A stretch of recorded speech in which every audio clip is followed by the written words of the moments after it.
a row, but that didn't happen. It ended up being like 12, and then I had a break, and then I was like, okay, maybe I shouldn't be trying to do this over like every day. It's kind of a lot of energy.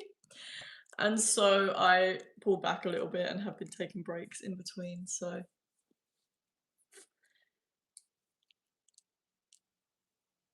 okay, so Scene saying, well, everyone says consistency is always key. Nobody ever talks about how difficult it is to build that in the beginning. Do you have any tips, ways that one can build that consistency? I do. Thank you so much for your question, Sine. I love this question because I have many times in my life struggled with being consistent with things. And the first thing that comes to mind, which I always tell everyone when they are starting out with meditation, and the advice that I'm going to give to you through this experience can be used for every area of your life. So whatever it is that you're trying to be consistent with.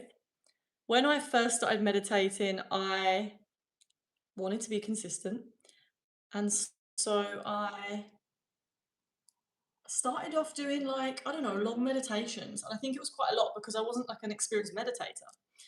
So what I decided to do, I had the inspiration to just start off small and do like 1 minute a day.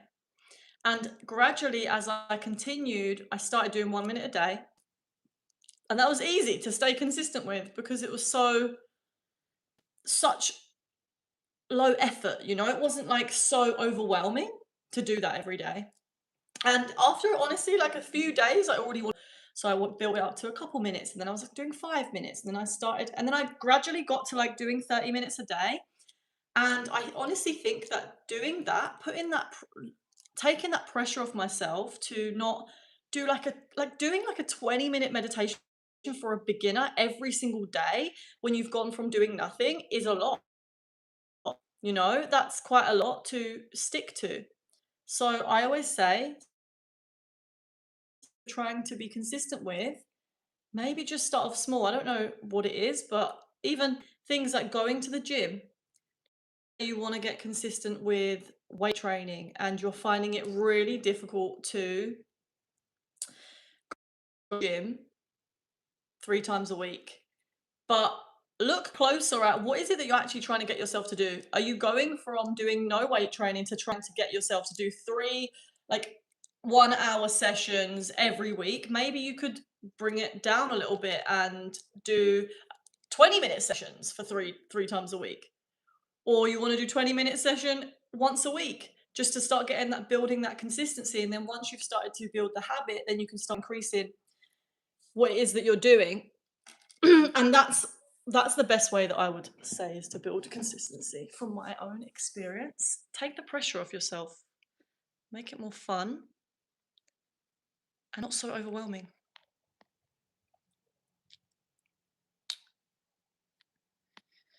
Okay.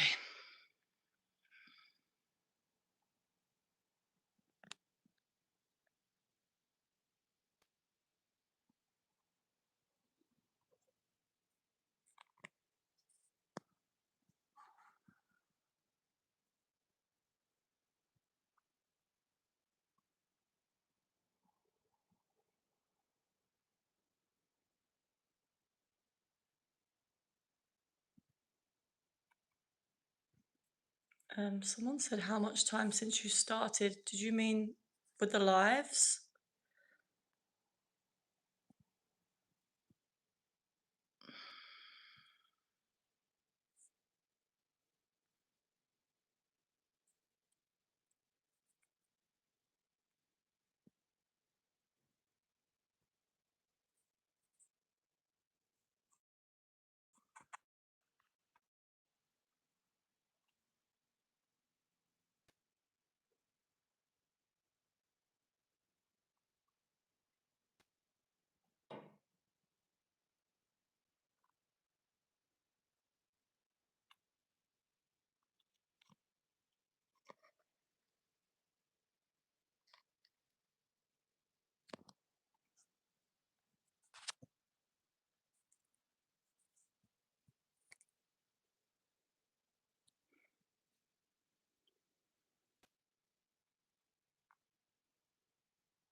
Okay, does anyone want to moderate?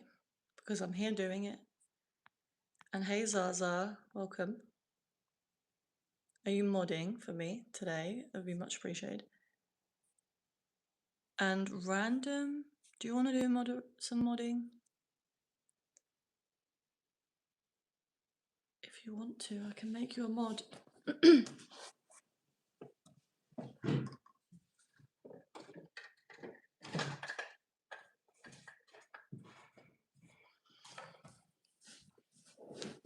Yes.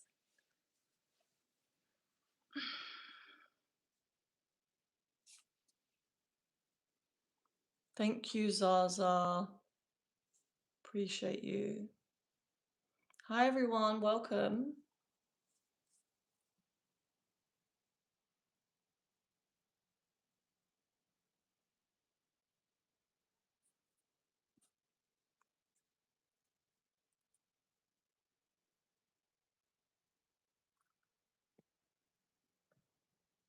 Okay, Sin saying, yes, I'm struggling building good habits, but like you said, I think the effort needs to be low at first.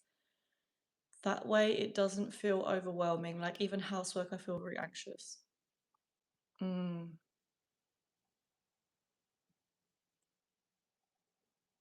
Mm-hmm.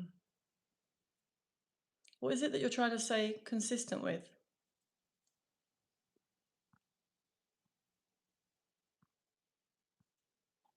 Ranji, we're talking about right now we're talking about consistency because someone asked me a question about it, but also this is a spiritual Q&A, so please the topic that I put on there for today is relationships and manifestation.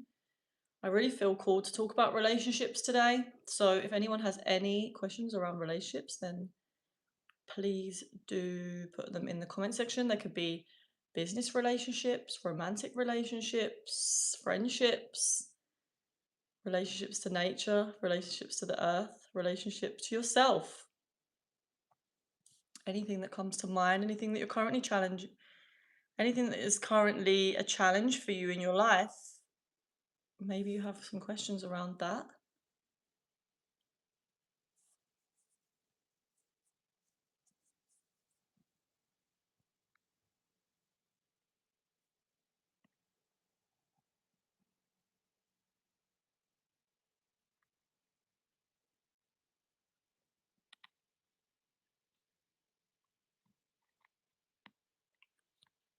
Mm. Okay, someone said to me, "Are you psychic?"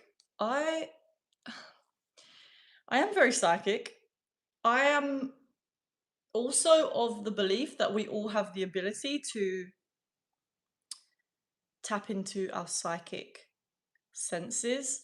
I haven't always been this tapped in, but over years of meditating and doing spiritual practices, I have strengthened my psychic abilities. Especially this year, I felt myself really tapping into my psychic abilities. And this is a lot to do with trust as well, trusting in myself and trusting in my abilities. So it's something that I actually haven't spoken about a lot online, but I have started to speak about in real life to people. And yeah, a lot of people keep telling me recently, how did you know that? Or like, wow, like just a lot of crazy synchronistic things have been happening, and I've been getting a lot of knowings about things that I just shouldn't know or like I wouldn't know. It's really weird. Thanks for the question.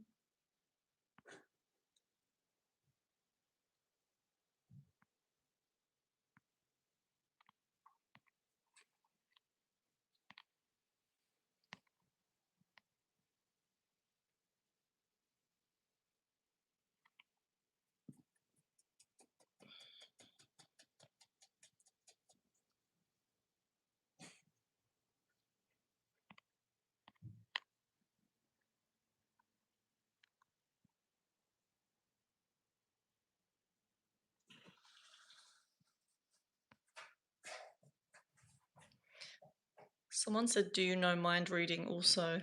So For me, I wouldn't really call it mind reading. I would say it's more like I, I don't like the word reading, but I guess it is. It's more like you get impressions. So if someone is, or like maybe you'll get information from someone's life about something very specific in their life. Like the other day, for example, some guy said to me that he had a dog, and I just said, "Oh, was it husky?" And he was like, "It wasn't a husky, but it was a dog that looked like a husky." And I'm like, as soon as he said he had a dog, the picture of a husky came into my mind. So that's how it comes through for me.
Okay, scene saying you said I always feel judged by people, but I believe it's also my projection.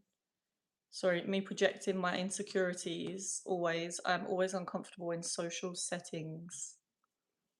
Hmm. It seems like what's happening is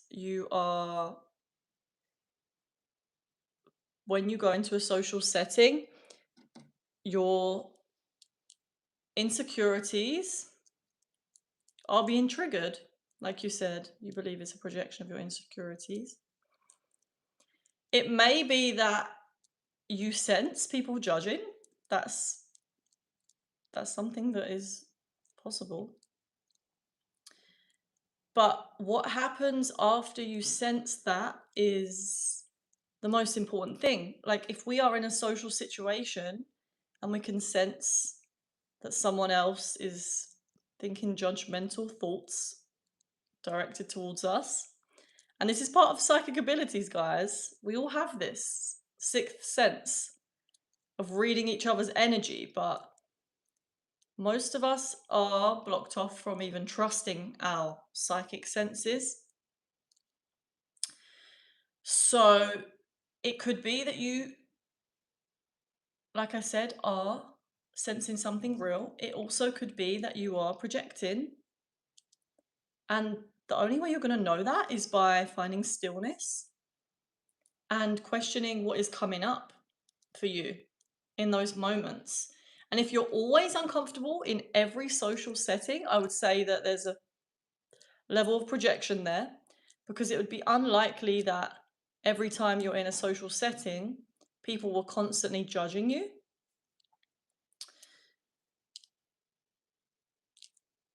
So I would really try to bring your attention into your body when you are in a social setting,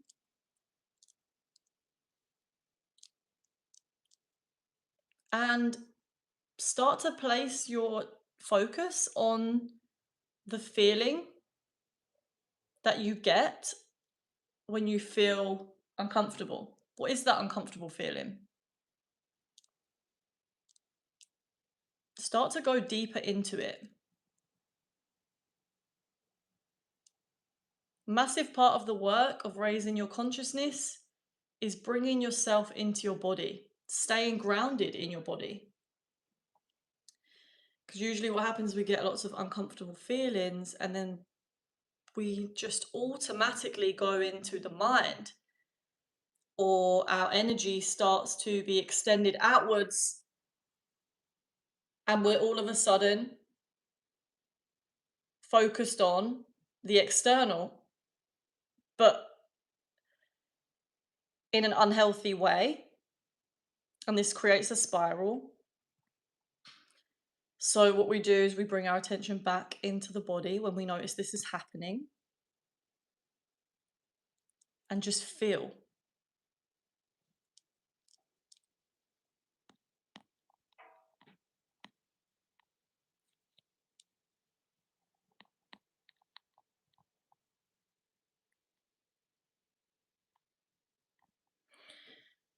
Okay.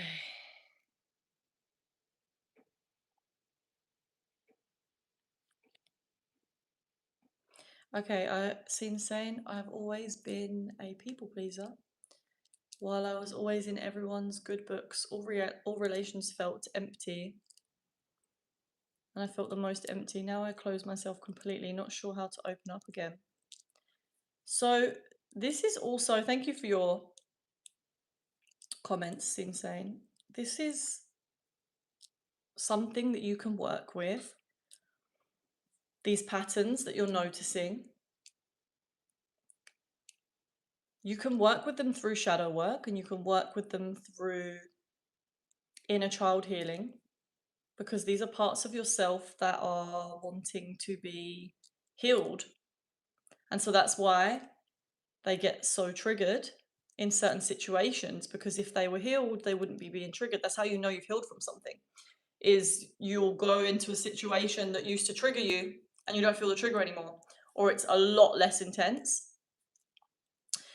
So doing some shadow work and doing some inner child healing is something that could really help you. This is what I go through in the one-to-one sessions, and I have a couple of sessions that I've opened up for this week, guys. So if anyone is interested, then send me an email.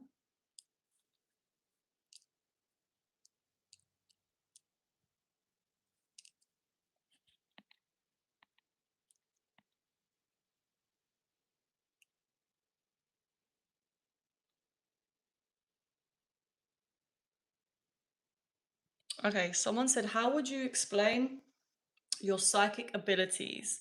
Like thought or seeing things we can't see. So for me, it's very much visual and feeling. I have a very, very active imagination, and this is what I always tell people is I believe the imagination realm and the psychic realm are one. It's the same thing. And through, like, for example, if I look at someone, I'll get an impression of their energy field. And it's like a visual thing, but it's like an instant visual thing. It's like I get this feeling, this imprint of their energy. And that could contain many different things. And it's still something that I'm learning to tap into more. Um,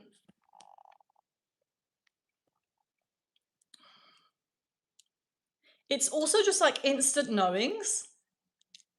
Like sometimes, like I said the other day, when I just knew someone's like what someone's dog looked like, and I don't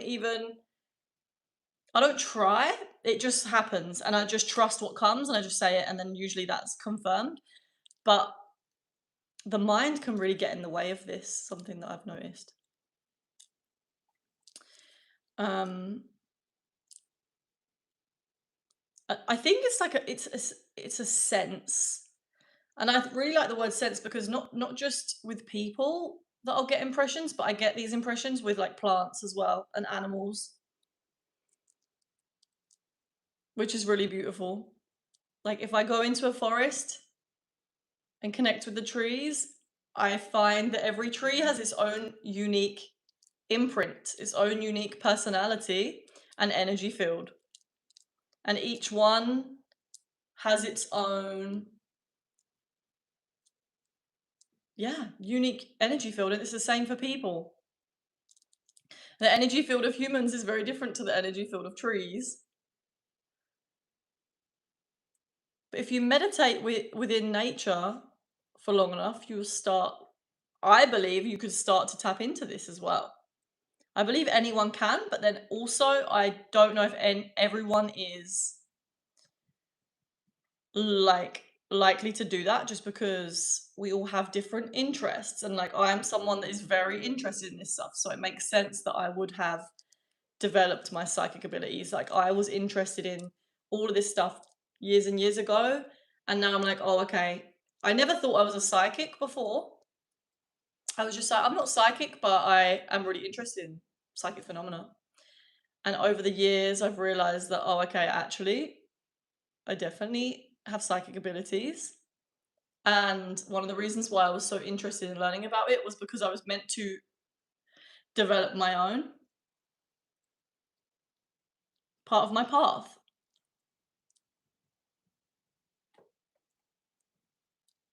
And I haven't actually consciously tried to develop psychic abilities. It's actually just something that I noticed has been really happening naturally.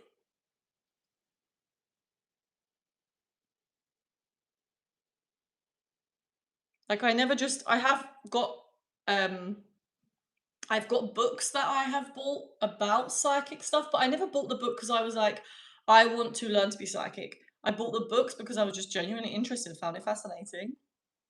And it's funny that my soul found that fascinating because I'm like, oh, obviously it would, you know? My soul knew that I was gonna like open these faculties up within myself.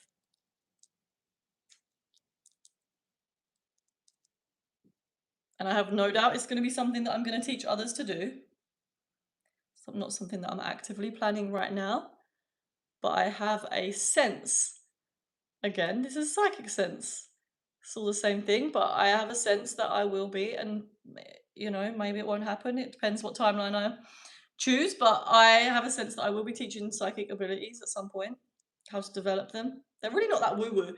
Like it sounds, I feel like the word psychic abilities has been portrayed in the media to be very woo woo, like this whole mystic Meg archetype of like, you know, and there is some truth to that archetype, you know, but it's also way more natural to us. It's stuff that we experience all the time.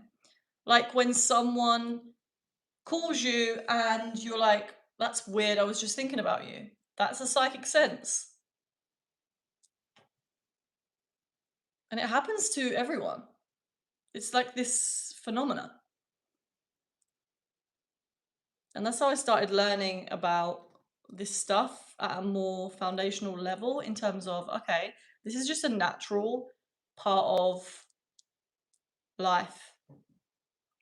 We are all extremely connected through the psychic realms.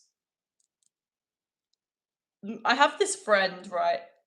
And I do believe that I actually met this person in order to open up my psychic faculties more because ever since we've been hanging around together, like when we're together, so much psychic stuff happens.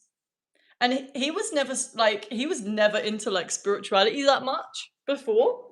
And ever since we've been spending time together, he's like really opened himself up to psychic stuff because before he was like a bit skeptic. He might even be here if you are. Hey, James, you know I'm talking about you. Um, Before we started spending more time together, he was like, you know, kind of not into all the spiritual stuff that I'm into, and I think it was intriguing for him. And also, like when I started to like do all this psychic stuff, he was like, "Oh, wait." And I said to him the other day, like, "Do you believe in it now?" And he was like, "Yeah, kind of." Because like how can you not after you experience so many things? Like it's not just once, you know, it's like many, many, many times. And this is like I'm talking so many different random things. And he also was it was also it seemed to be like that when we're together, like he started to tap into his own psychic abilities, which was hilarious. Like I was just like, "You're such a natural." I would never have ever expected it because I thought that he was like the least person to even be into it. But I was like, "Wow, I'm surprised." I was impressed because his like psychic abilities. He's very open, and I think what it takes is like for you to be open and start to understand that our imagination, like I do believe that my connection to the imagination realm is connected to your imagination realm. Like everyone's imagination realm is one realm. And so and when you are really connected with someone, okay, because I think there's certain things, this is from like experience of what's working and what's not in order to develop the psychic stuff and to also like telepathically communicate with people. Because me and my friend have been experiencing this, is like, I would like send him a mind message and he would get it and he would say what he thought I was sending him and it would be correct. And this has happened many, many times. And what I think is that when someone is open to your energy, meaning this goes so deep, so I don't know where to even go with this, but if you're thinking about someone a lot, you're more likely to be influenced by their thoughts about you. And if someone is intentionally doing visualizations that include you and they're wanting to telepathically communicate with you, it's like Neville Goddard talks about all the time, right? I don't, if you guys know Neville Goddard, he is a teacher of like the law of attraction. And he talks about, he basically interprets the Bible from like a literally like a psychic perspective, a mystical perspective. And so his teachings are very much about if you want someone to be attracted to you, then you want to imagine them being attracted to you or thinking about you or them seeing you as lovable, you know? And this is telepathic communication. This is what we are doing when we are visualizing and including other people in our visualizations. And I was saying to my friend the other day, it works if someone is already open to you, it works. If they are completely closed off to you, it's not going to work. And I can sense this when say I'm trying to get someone to call me, right? I can sense when they're completely closed off to me and it's not going to work. But I can sense as well when if I try to tap into them and I try to imagine them being able to call me, and it's easy to do, usually that's because they actually are open. If it's really easy to imagine it, that's what I have noticed, and then what happens is then they call. If I'm finding it really difficult to, um, visualize them calling me, I think it's either one I think it could be either that they're completely closed off and my intuition is sensing that, like, this is a waste of energy, you trying to get them to call you because they're not gonna call you. They're already doing something else. They're already, like, just in a whole different world. This is my theory as well, of course, from experience. Or it could be that you have a limiting belief that is stopping you from being able to actually get them to call you. This is just an example I'm using because it's like a simple example of someone calling you. Um, but yeah, it could be a limiting belief like, oh, I'm not good enough or I am not lovable enough. But then also it's like, why are you thinking that? Is that true? Or is it just that you're sensing that they're closed off to you? Because sometimes what happens is we can sense that someone's closed off to us, and then we put this meaning on top of it. That's where the limiting belief gets triggered. If someone is closed off to us and that's our intuition, and that's all it has to be. And this is what I've noticed is like, this has really helped me. Is like if I notice that someone's closed off to me and I'm wanting to call them in more, but they're completely shut off, they're completely like somewhere else with their energy, I have learned not to make that into a story because our mind can very quickly come in and start to be like, oh my God, there's something wrong with me. What's wrong with me? They don't like me because of this, this, and this. And it's not even that. It's just that they're just on a whole nother, they're in a whole nother world. Like they're tuned into other things.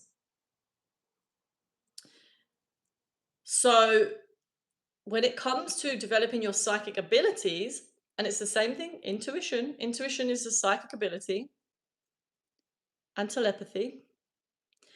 When it comes to developing these, it's really, really crucial for you to be able to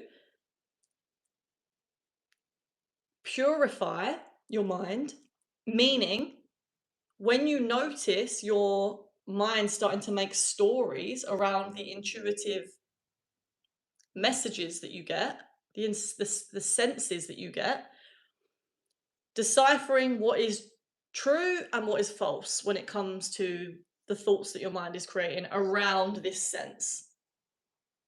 And this can be also applicable to every area of your life.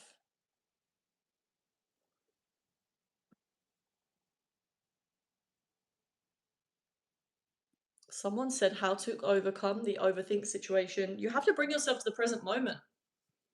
What's happening when you're overthinking is you have come out of the present moment. You are thinking about the past or the future. So you need to find a way to bring yourself to the body or just the present moment, tuning in with your senses, taking a deep breath, focusing on the sound of your breath, slowing your breath down, noticing stillness in between thoughts. You don't need to completely create a still mind all in one day. You just have to start noticing your thoughts. That's the most important thing. And gradually over time, you might notice that there is more space in between your thoughts when you practice consistently.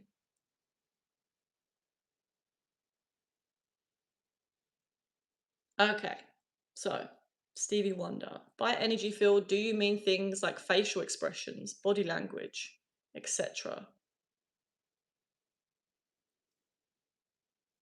I feel like someone's energy field for me is, like I say, I sense someone's energy field with by noticing what comes up in my imagination when I am around them or I look at them. And you can also, of course, when like someone's facial expressions and their body language is all, it's all giving you information and feeding your sense. And it's a manifestation of their energy field.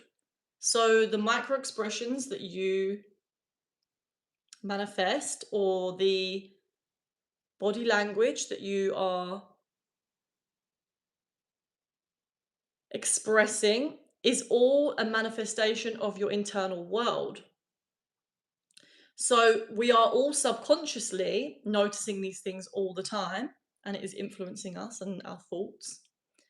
But also, I do believe that there's something deeper that I can sense. It's not just the facial expressions, it's more their beliefs that I can sense into. I can sense into their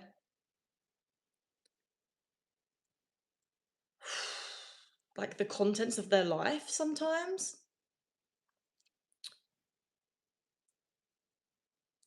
The more time I spend with someone, the more information you get, of course. but there is definitely an initial sense, and also because when you're spending time with someone for a longer period of time, you're likely to draw out different aspects of their subconscious, and so their energy field is changing. Everyone's energy field is changing all the time. So maybe something that I tap into is what is active in their field right now. But then as time goes on, like, you're never locked into a impression that someone, like, if someone gets an impression of you subconsciously, because we're all getting impressions of each other subconsciously all the time. Developing your psychic abilities is really just trusting and bringing it to the conscious, and trusting that it is valid, the sense that you're getting. And so when someone has an impression of you and they're sensing your energy field, one thing I used to get a little bit stuck on is, oh no, like, I knew that they had this sense of me, or like I could tell that they had this sense of me, and maybe it was more not something that I wanted. But now I've realized that you can shift someone's impression of you. All you have to do is change your own energy field, because that's what they're tapping into. So if you know that someone is seeing you, like, they can feel your energy being quite desperate, it doesn't mean that you now need to be like panicking because, oh no, now this person thinks I'm desperate and that's me desperate forever. No, you just notice, okay, I am feeling a little bit desperate now, right now. They're probably sensing it. It's probably pushing them away a little bit. So what do I need to do? I need to change my own energy field. How can I become more magnetic? You know?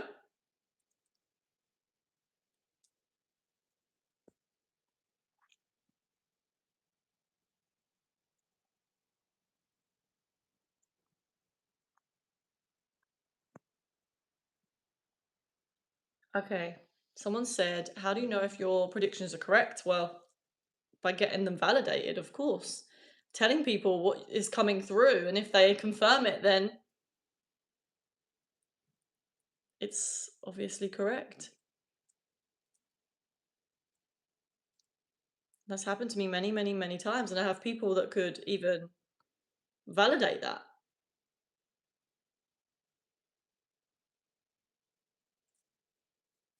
Like, in the last week, I don't even know. So many things have happened. But two people have told me that I'm psychic just because of random things that have happened. Three people.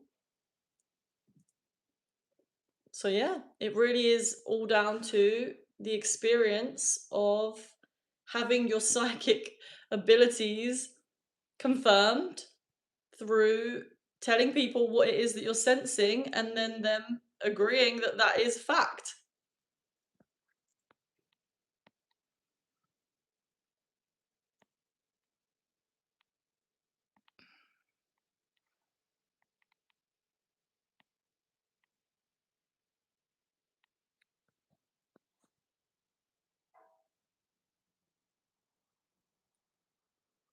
Okay. Someone said, seen saying, when one is working on themselves, do you think it's important to build a wall, like a safety mask that you can wear and go out into the world? Because at workplace, for example, being vulnerable is a weakness. Well, thank you for asking that question, Scene Same. Something that I actually do is I create a psychic protection around my body. And especially as I am growing on YouTube, I noticed, especially last week, a lot of energy in my energy field, because there was more people watching me than I've ever experienced before. And so there was more energy being directed at me. And I felt this on such a visceral level. My whole body was depleted. Like when I tell you last week, I was in bed all like pretty much all morning, all day because I had such aches. I hadn't done anything physical. It was just all psychic drainage, like literally being so much energy that I had never experienced before. So as my YouTube grows, my system has to upgrade to be able to handle it. And I, like I said, hadn't experienced that much before. So one of the practices that came back into my field that I used to do a lot actually is to create a light, a protection bubble around you made of light. And this can help you. And it's one of those things where maybe hearing about this, you're gonna be like, oh, why would that even do anything? You know? And even when I first read about it, I was like, uh, I don't really get how that's gonna work, but whatever. So, but I'm one of these people that I try things. I've been doing this for years and years and years. I read about something, I'm a bit skeptical, I try it, and then I see what happens. And so I did, and I tried this meditation, and I found it very, very useful. You tap into your auric field, and then, if you, because you also said, saying that you struggle with people pleasing, and so this is also something that is really important for you, is to, for one, at the moment when you're people pleasing, your aura, your energy field, your energy field is like, you know, it's all your energy. When you are people pleasing, your energy field is extended way too far out. So you need to bring your aura in a bit closer to your body. When we are the opposite end of people pleasing, which is more, I think, on the narcissistic side, our energy field is way too close. We're not even able to feel other people. You know, it's like you've put yourself in a cage basically, and you're only able to sense your own feelings, and so you end up lacking empathy. Whereas with people pleasing, you're actually doing the opposite. You have way too much empathy, and you can't have too much empathy. Well, you can. It gets out of balance. It's like your empathy is all for the other and not for yourself, and so you're out of balance in that way. And you need to bring your energy field back closer in. And once you've done that, can then put a you can imagine yourself being in a bubble of light. And then there's a whole process, honestly, and I can take you through this on a one-to-one session if you want me to. Just send me an email and I'll send you some details of how we can do that. I am doing a free 45-minute session as a introduction call. So if anyone wants to try those free calls, send me an email because I am not necessarily going to be doing these for long. I don't know how long it's going to be. I might only be doing them for like the next month. So if you want to get one of those, and the spaces are limited as well. So if you want to experience one of those free introduction calls where we can talk about what it is that you are currently being challenged with, and I can take you through an introduction kind of meditation for you to get a feel of this work and working with me, then yeah, do send me an email and you might be able to secure yourself a free spot. And yes, so as I was saying, you can definitely put, I wouldn't say a wall, but I would say a light of protection, just for your energy to be protected from anyone that is directing any harmful energies towards you. Something that you can do. Okay, someone said, do you think being outside the comfort zone is better than staying protected in it? Thank you for your question. Yes, the short answer is yes. Your soul is always guiding you to get out of your comfort zone. Your soul is wanting to Do things that are challenging so that you can grow. That's why we came to the planet.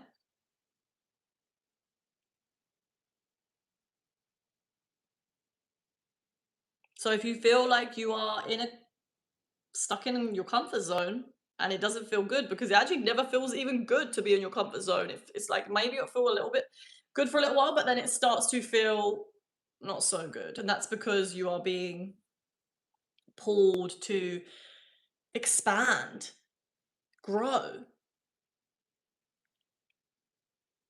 We have to put ourselves into challenging situations in order to strengthen our skill sets, in order to strengthen our ability to trust in ourselves.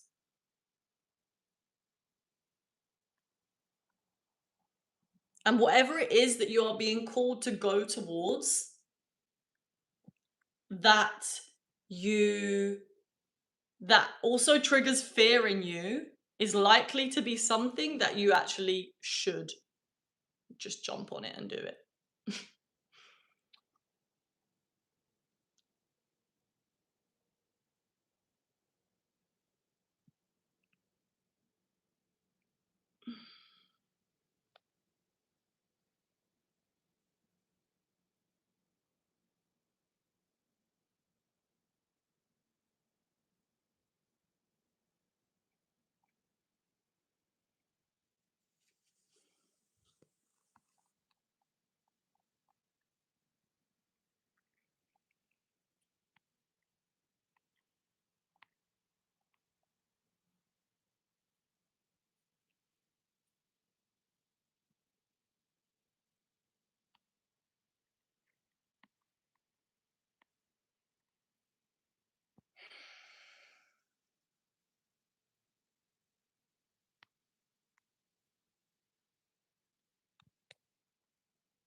Okay, someone said, how is it possible to connect with someone special?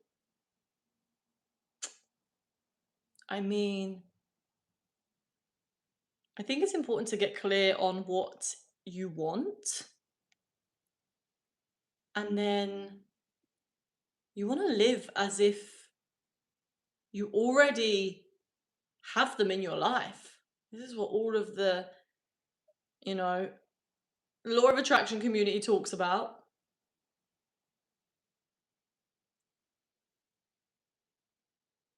You want to really get clear on what it is that you want first. When you say someone's special, like, what does that mean to you? What kind of qualities do they have? How do they make you feel?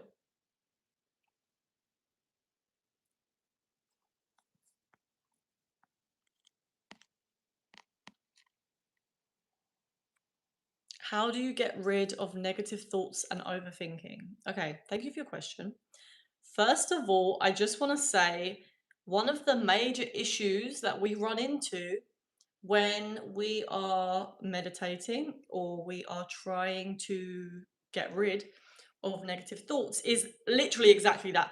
You don't want to be in a state where you're trying to get rid of your thoughts, because you're if you understand that negative thoughts are a form of resistance, when you are resisting your negative thoughts, you are just adding resistance onto resistance. So you're creating more resistance in your system, when what we actually want to do is we want to create some clarity and relief and peace.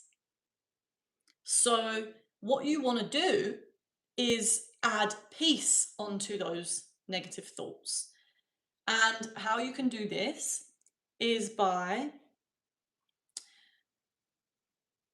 noticing how you feel when you have negative thoughts. What feelings are you getting in that moment? You might notice some anxiety, you might notice some uncomfortable emotion arising in your body, because uncomfortable emotion is a sign, it's a message to say that you are thinking thoughts that are out of alignment with your soul, with your higher self. And so this is great because when we have this emotion, we are being notified at all times when our thoughts are out of alignment, and we want our thoughts to be in alignment for us to manifest what it is that we want to manifest. And so what you want to do is bring your attention to that feeling, wherever it is in your body. And when I say adding peace onto resistance, it's like adding water onto fire. So if you have a negative or a challenging emotional feeling coming up, then you want to bring all of your energy into that feeling, your attention, your focus, your stream of consciousness, bring that into the feeling, and then start to send compassion to the feeling. This is what breaks the cycle. Actually, that's not even what breaks the cycle. What breaks the cycle is just bringing your attention to the feeling, bringing your attention into the present moment. Because what's happening when you're overthinking is you have got trapped in a loop unconsciously of thoughts creating emotion, an emotion creating thoughts, thoughts creating emotion, emotion creates thoughts. It's a loop. So this is what's happening when you're overthinking, but this is happening on an unconscious level. So your mind is out here, it's like your focus is out here doing this, it's going around in spirals, and you want to stop that loop. And how we do that is by bringing our attention and focusing on something else, focusing on the feeling, focusing on your senses, your breath. That's how we stop that loop, because your full consciousness can only ever be in one place at a time. And so if your consciousness is going off on walkies without you directing it, then you're using a lot of energy to feed this loop. So we become conscious of this by noticing that we are feeling a negative emotion or a constrictive emotion. That's how we become conscious of it. Or noticing that you're having negative thoughts, that your thoughts are very dark or harmful to yourself or others. And then that will stop the loop when you bring your attention back into the body. I would say back into the body because this is where we can send compassion into what it is that we're feeling. If you remember that your feelings, your painful emotions, they are in pain. They are parts of you from the past. Maybe if they're parts of you, like the child self, maybe, that is in pain. And so we want to start bringing our attention to these parts and start to send in them compassion. And how we can do this is by saying to them, I'm completely here with you now. Something that I learned from Till Swan, and I always share this because I think it's a beautiful piece of advice and a beautiful teaching, is that we send this statement to ourselves: I am completely here with you now. It's a great way to invite compassion into the body.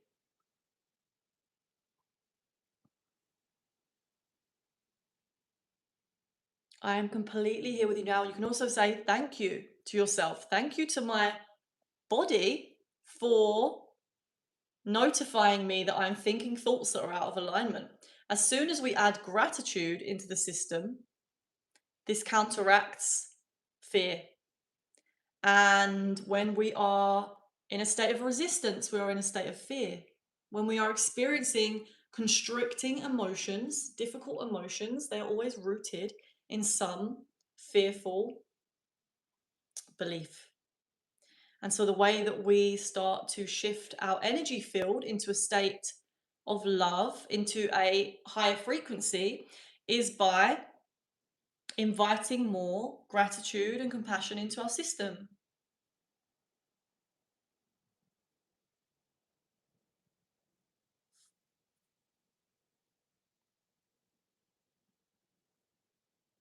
And if you guys are enjoying this live, if you're getting any value from it, please do subscribe, as I am trying to reach 2,000 subscribers.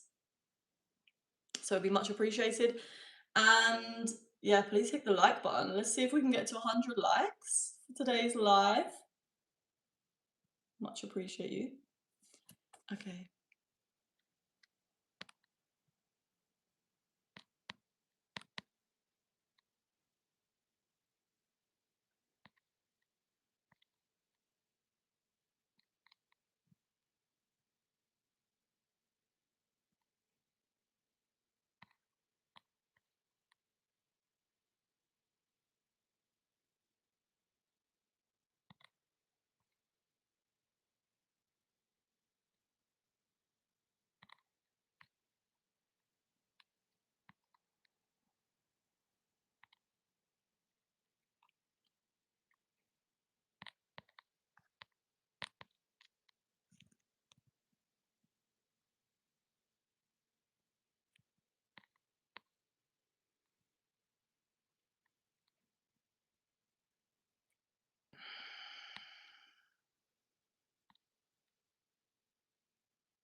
Okay.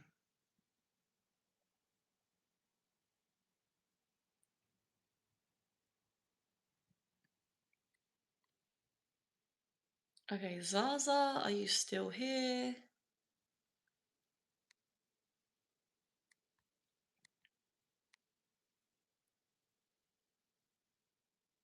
The help. Okay, someone said the point is to learn to help yourself and not judge yourself. Yeah.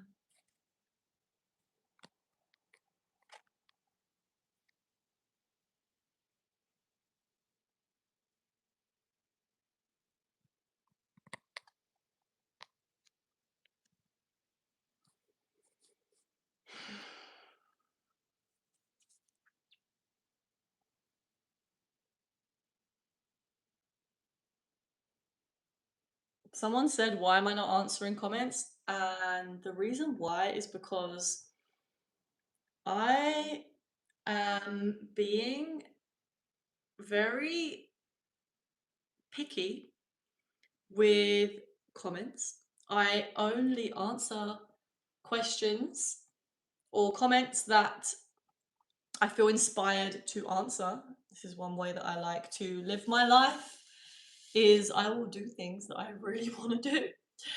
And so if your comment inspires me, then I will answer it. And if it doesn't, then that's it.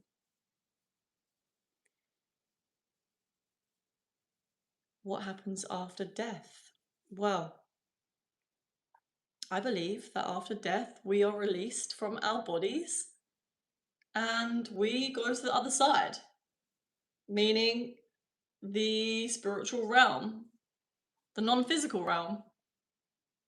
And the reason why I believe this is because of how, I don't know, there's so many reasons. I love to watch near-death experience videos. I find them very fascinating. I also love to learn about OBEs. Love to learn about past life regression hypnotists.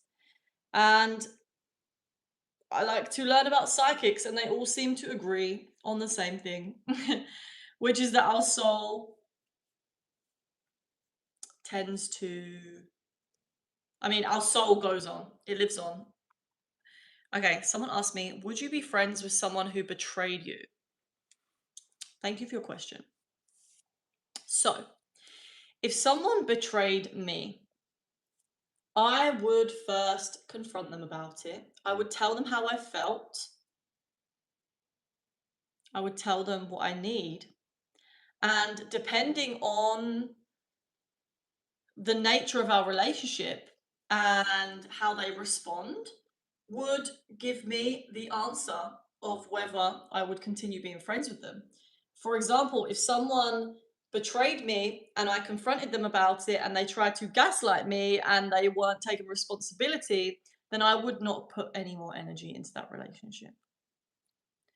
If someone betrayed me and they really did take responsibility and it wasn't something that was consistently happening, and it also depends what it is. What was the betrayal, you know?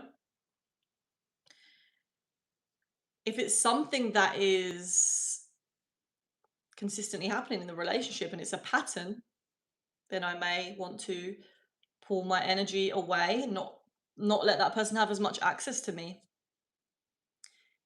If the relationship is consistently painful, then I'm not going to put my energy into it as much. I'm not going to allow that person to have access to me because I know that my energy is extremely valuable.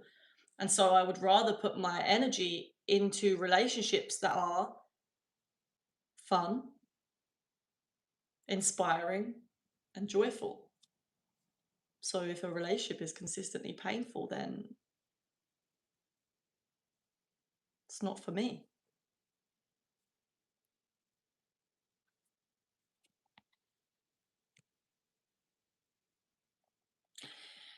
Okay, someone said, is there hierarchies in the spiritual realms, like people of different level of wisdoms in different places? I would say yes. There's people of different levels of wisdom even on earth, depending on how tapped in they are to their true essence, their divine nature.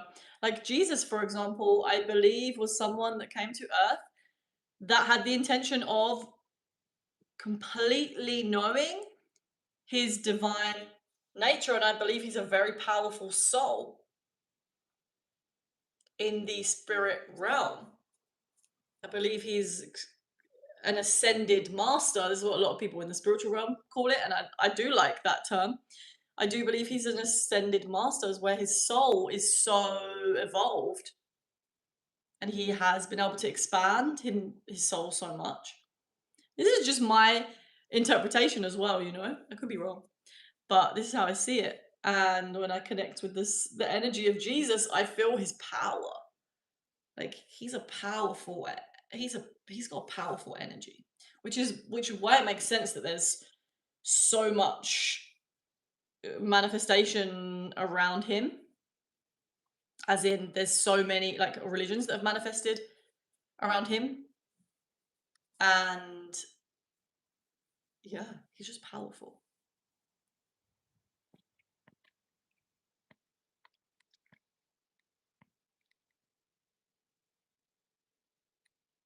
Okay, thank you, Salsa.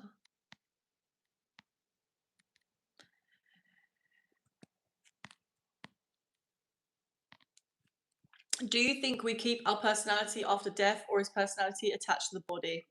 Thank you for your question. I do think that we have certain energy imprints that are attached to our soul's essence. So I think that where our body, our human aspect, does have a personality, or it's almost like our human nature is like a prism. And so our soul, I believe, has its own essence, which I think is a better word than personality. It's an essence. And the essence gets to express itself through the prism of our, this is me trying to explain, of our human like expression. So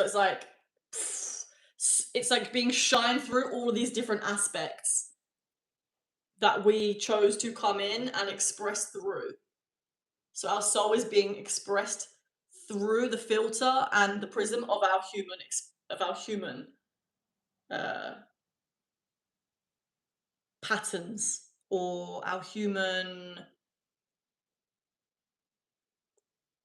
expression, I guess.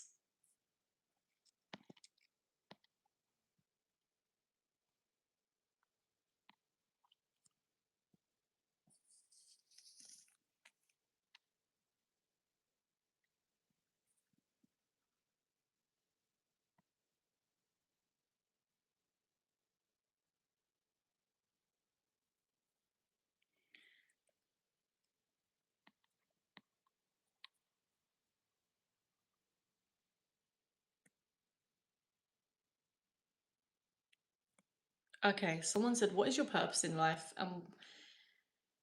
Think it has a nice pure appearance. What do you want to achieve in this stream? My intention for coming onto my live streams is to share my frequency. And I believe that everyone's purpose is to bring more love onto the planet.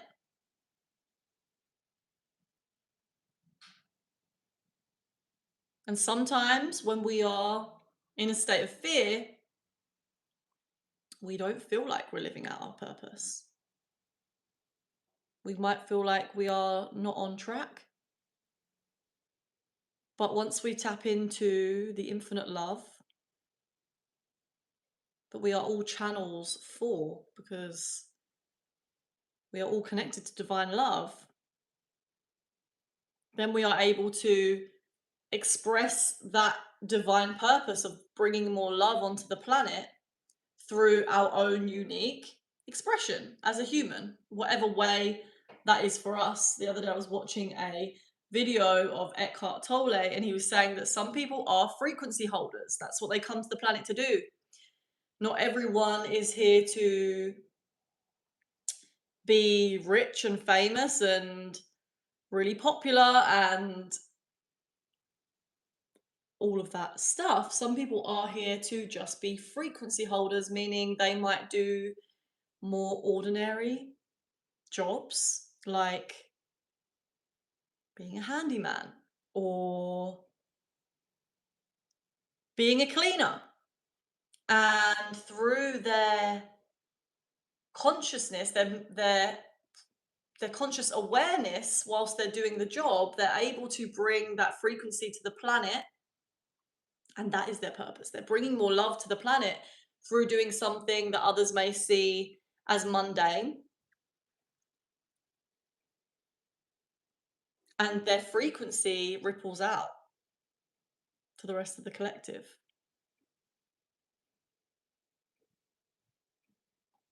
And so I believe that whatever it is that I am choosing to do is my purpose, if I'm doing it with the intention to bring more consciousness and more love onto the planet.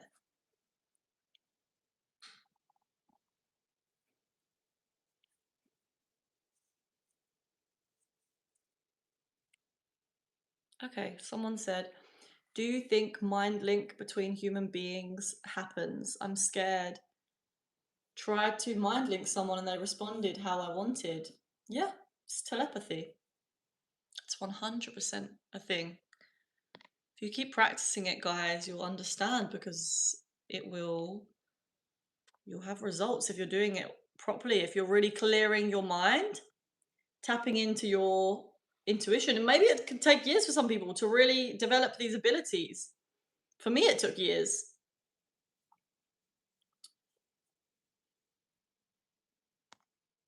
But I also think that some people have it might not take some people as long, you know? Personally, I think it had to, for me, because I used to get very insecure, guys, about, like, for example, if I was watching someone that inspired me a lot, like a spiritual teacher, right? Because I knew I wanted to teach spirituality, and I would watch spiritual teachers, and I'd be like, but I'm confused, because, like, I would feel I'd be comparing myself to them, because I'd be like, some of them, not all of them, especially one of the people, like Till Swan, for example, she's someone that I have been very inspired by in the last 10 years, she came into this life with very heightened psychic abilities or like spiritual abilities. And so I used to always be like, but I didn't. And maybe that means I'm not meant to be doing this. But actually, that's my strength. My strength is that I didn't come in with it. And so I can teach people how to develop it. And I remember Till saying she doesn't know how to teach people how to develop it because she never actually did that. It was just natural for her. It was not a challenge. So if there are people, if you ever notice yourself being triggered by the people that are inspiring you, maybe you are comparing yourself to them in some way, or you're putting them in a pedestal and you think that because you're not like them, you can't achieve something that they are inspiring you to achieve, start to ask yourself, how can my difference from this person be a strength for me? Because our differences are always our strengths. That's how we're going to connect with the people that we're meant to connect with, is through our own uniqueness.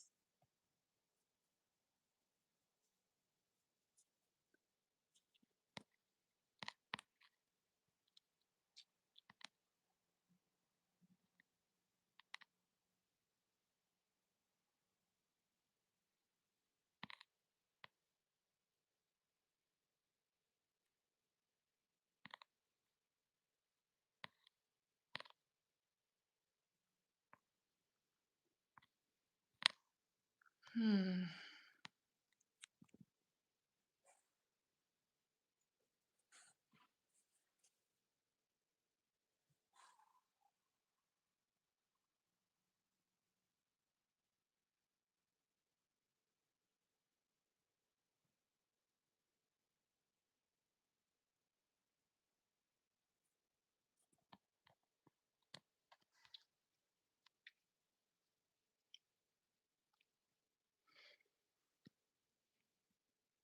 Okay, someone said, okay, Sin saying, why is self love so hard? What I would say to this is maybe there is a part of you that is resisting any self love practice that you're doing.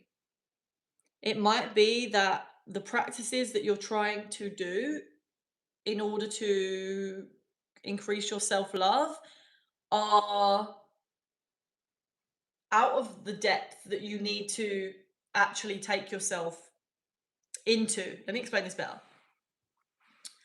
If you are doing something like affirmations, for example, and you're trying to cultivate more self love through affirmations, but you're writing down things that you just don't believe, then it's not going to work. Let's say that you believe that say we had the belief that I am not lovable for some, like maybe there's an aspect of myself that I think is not lovable, or I believe that I'm not enough. You want to start to gradually introduce these affirmations, like using ones that are a little bit just slightly of a higher frequency to what it is that you currently believe. You want to like gradually increase your frequency, and this is also something that I do in the one-to-ones. So yes, if you want to go into it deeper, then we can have a little chat about it and see what it is that's really blocking you from cultivating that self-love.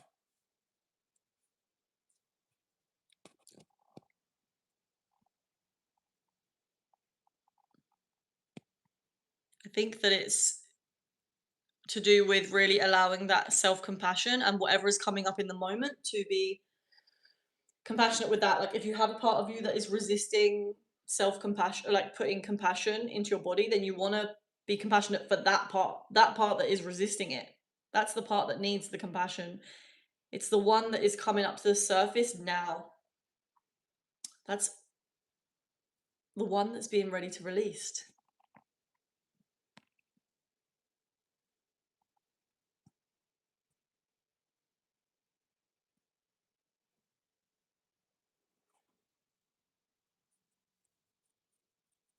We should all be able to love ourselves irrespective of how we are loved, right? But it's not possible to love yourself fully till you've been have it validated. Well, you can look for proof that you are loved. You can look for proof that we live in a universe that is infinite love. Start to look for proof for love in different areas of your life. For example, we live on an earth that is so abundant, and the earth creates food, shelter, warmth, fuel, and this is like a miracle. And this is such, for me, I use this as proof that the divine is love because of the abundance that is available to us. We are always being provided for by the planet that we live on. We are always being guided by our psychic senses, our intuition. This is the infinite love of the universe. The universe wants us to go towards a more loving place. And so it is always guiding us. And sometimes it guides us into situations that make us wake up. And these can seem like really difficult, challenging situations. They can be really painful. But if we're not waking up to divine love, then it will push you into a situation where you have to.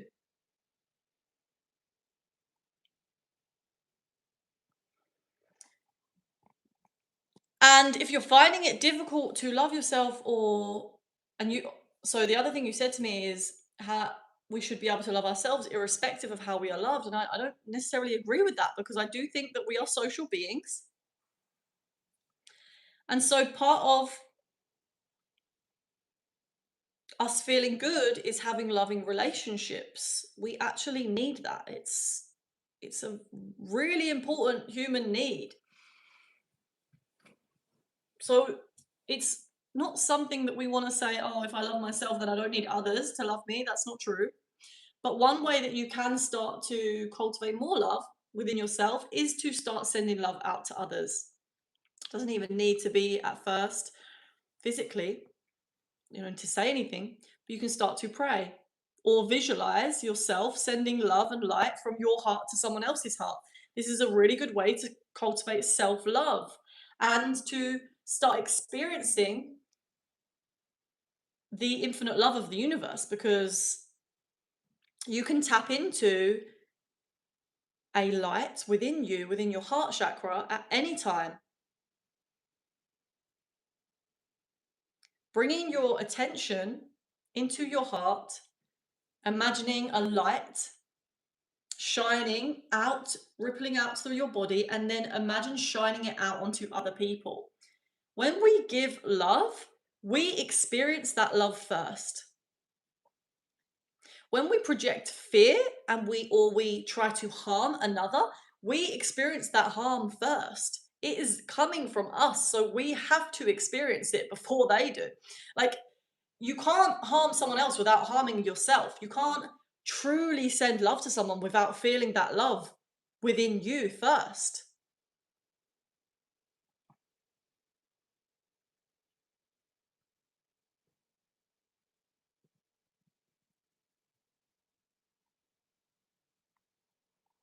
Someone said, do you have some degree of ESP? What does that mean?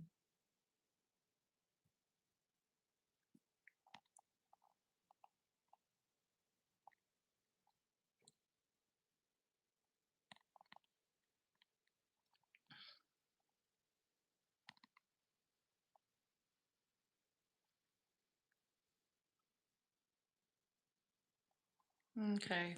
Someone said to me, lately there is a dark energy around me and I feel it. I hate it. I used to see the light.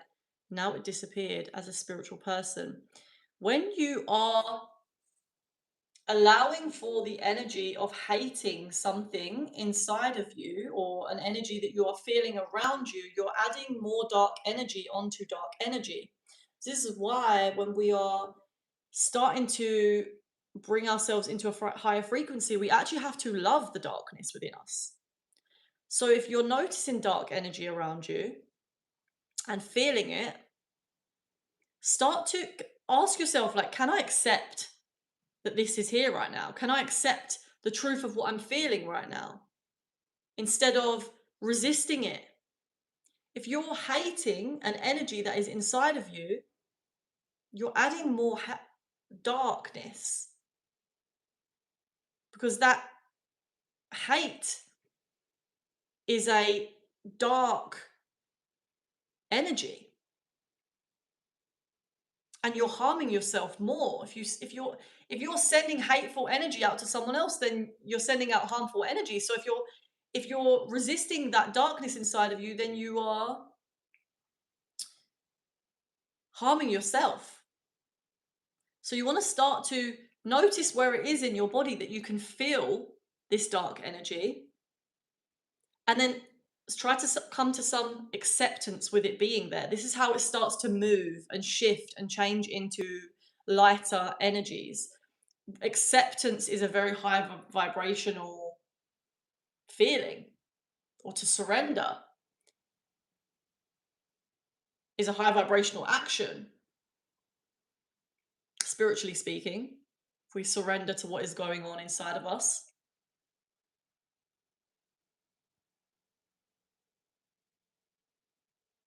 And it seems that maybe because you said that you used to see the light and now it disappeared, so you're resisting that shift. But this is a shift that all of us go through, actually. Most of us go through on the planet, is that we're not always going to be in a state of love and light. If we were, we wouldn't be allowing for the natural process of reflection and release of what no longer serves. So to evolve, we do go into periods of light and dark. It's the seasons, the winter, the summer.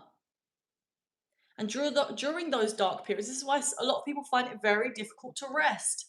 Because when we rest, a lot of our darkness or our uncomfortable feelings and our limiting beliefs come to the surface. If we start to look at this as a process that is actually a healing process, and it's actually very much conducive to your evolution as a soul on this planet, to allow for that darkness to come to the surface, then you start to transform and shift that darkness by reflecting, questioning, what is it? Where is it coming from? Do I believe it to be true?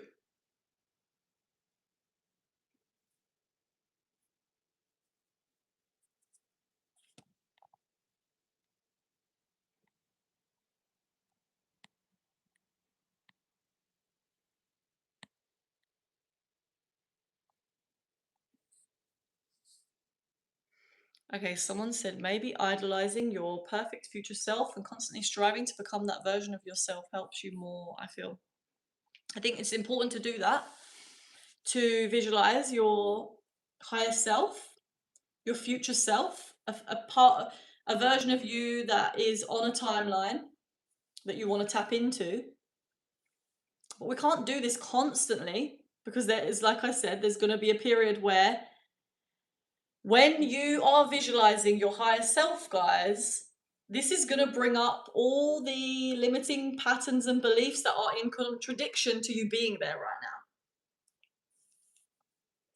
Higher self work is extremely powerful, but it can be very painful, because what you're doing is you're bringing yourself into a higher state of consciousness, one that you're not actually able to stay in all the time at the moment. Otherwise, you would be living in that timeline.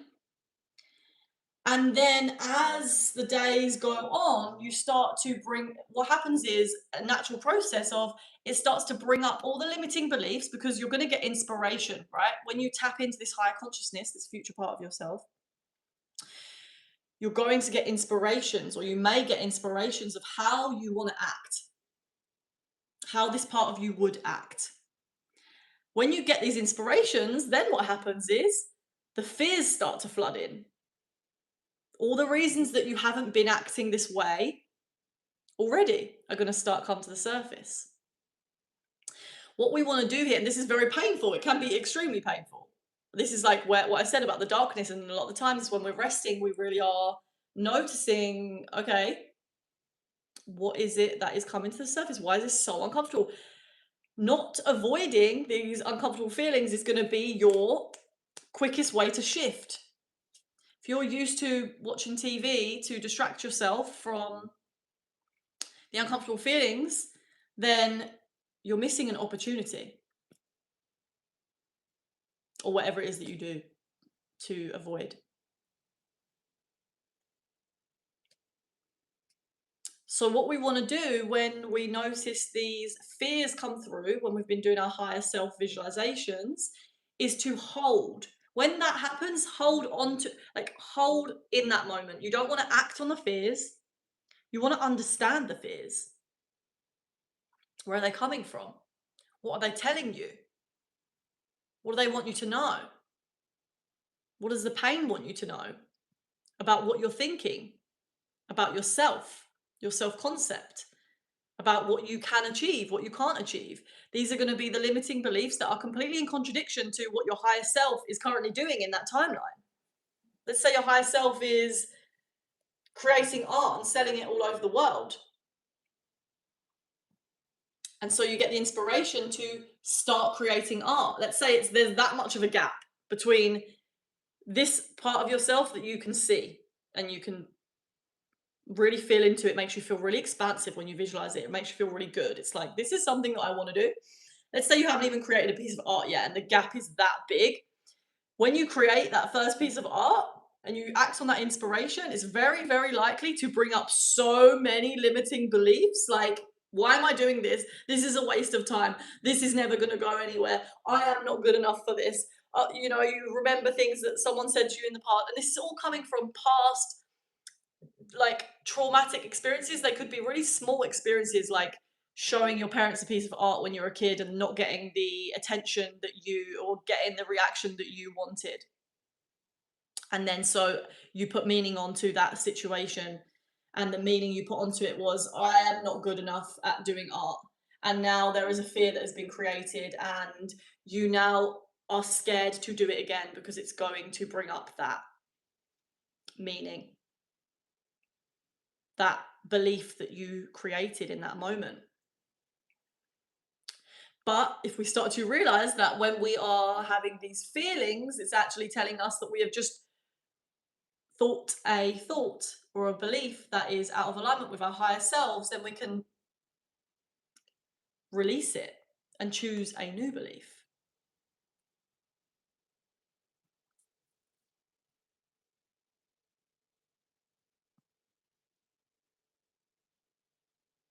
And so, what we would do in that situation is, when you start to notice all of those limiting beliefs come up, like, let's use the example again of the person that wants to do art and they do that first piece of art, and maybe it's all good for a while, and then maybe they keep doing it. Maybe it's like beginners rush where you're all excited and you're doing it, and then after like a year, you're like, wow, like it doesn't feel like I'm really achieving much from this.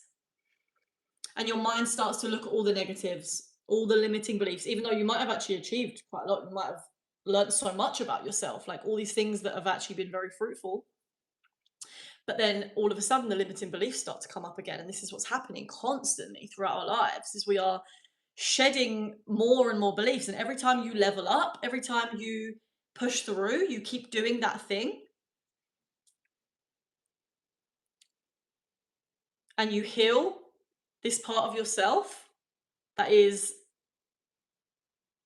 a frequency or a vibration of limitation, fear, then you're going to enter into new opportunities. You're going to start attracting new, different people around you, different opportunities, and then that's new challenges are going to come in. Every time we level up, the challenges also level up because we're being stretched.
Someone said that our ego is our worst enemy. Sometimes I think it's really helpful to actually look at the ego as something that needs love. It's like you're canceling out any beliefs that are rooted in fear by doing that.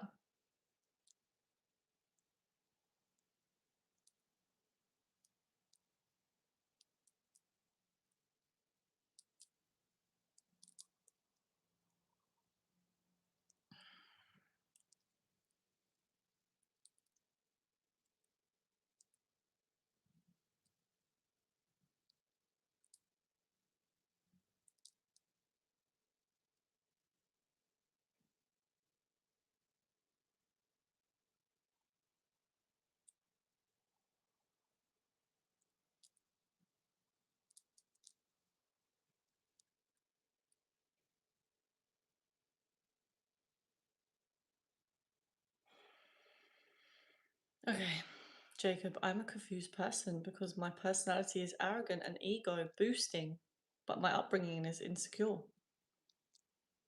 Well, sometimes our ego becomes overinflated as a coping mechanism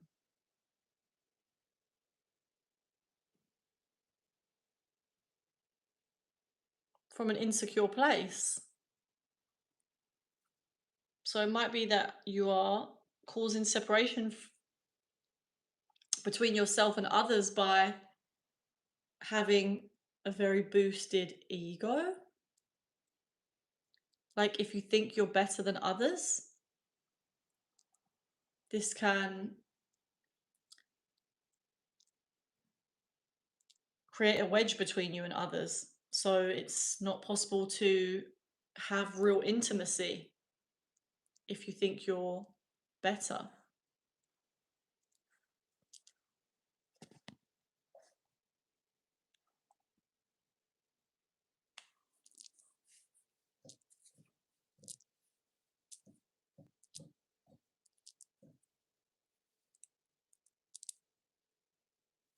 If you're enjoying this live, guys, please do subscribe if you're getting any value from our conversation today. Thank you.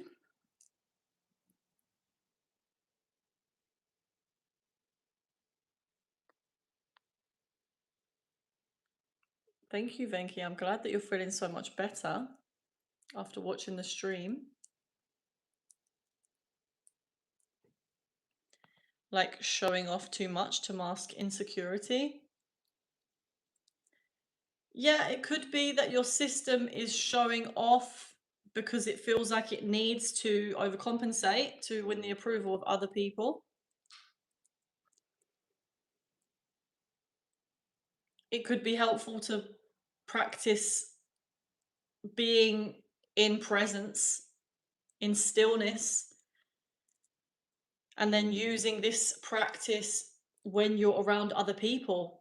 Like, how comfortable are you with being in silence around other people? Do you feel like you need to insert yourself to avoid some uncomfortable feeling?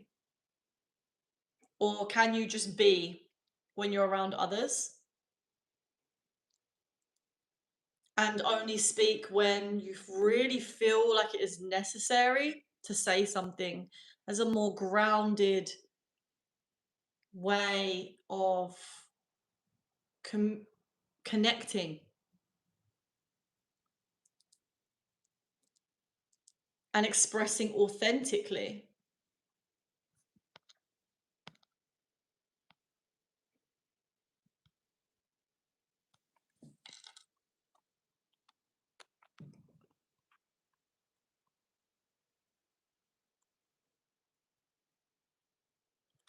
What is the biggest takeaway of today?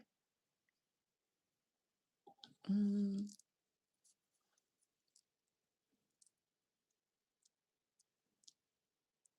the biggest takeaway of today for me,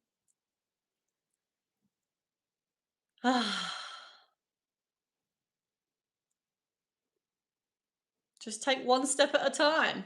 That's all you need to do. One step at a time.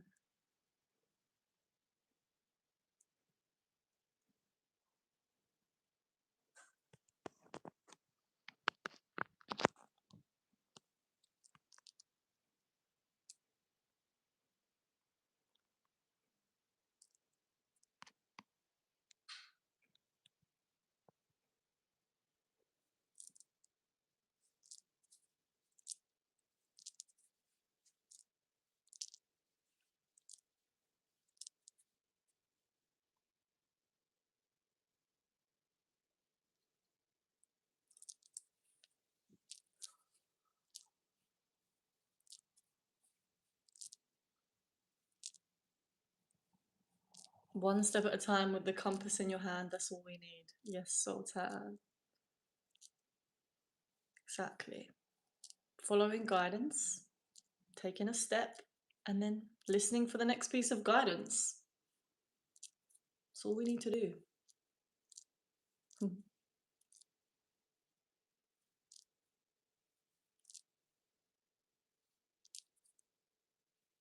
What's in my hand? It's candle wax.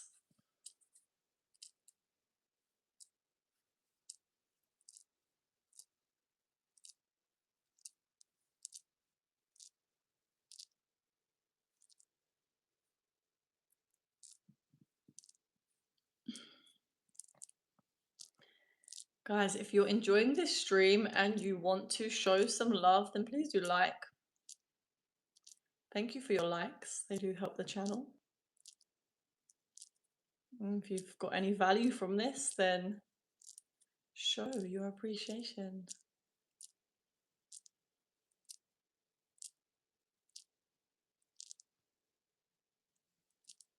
Thank you.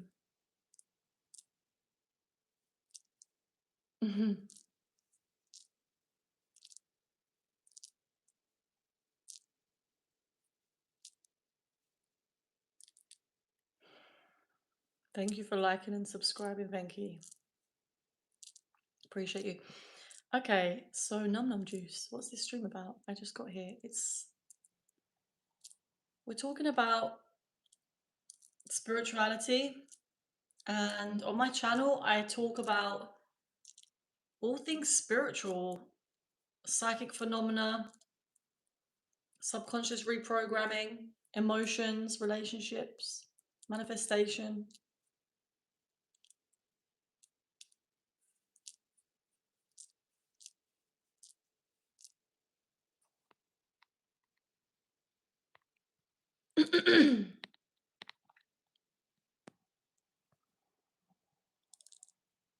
Okay, someone said, why don't you reply me?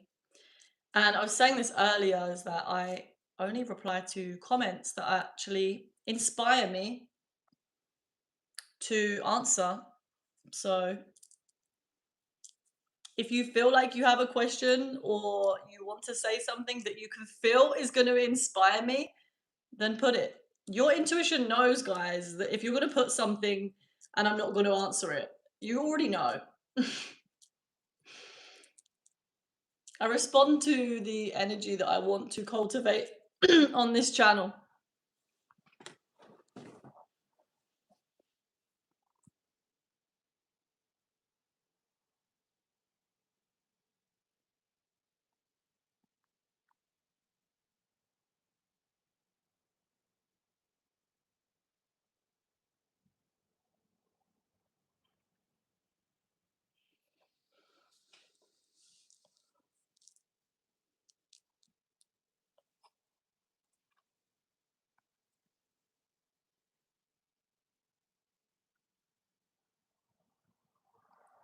Okay, I should pin that. I don't know how to pin it, to be honest.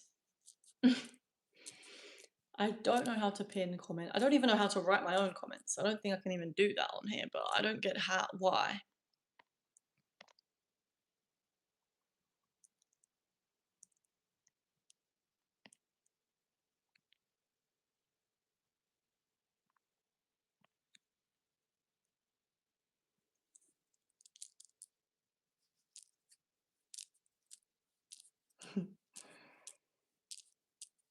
My crystal collection.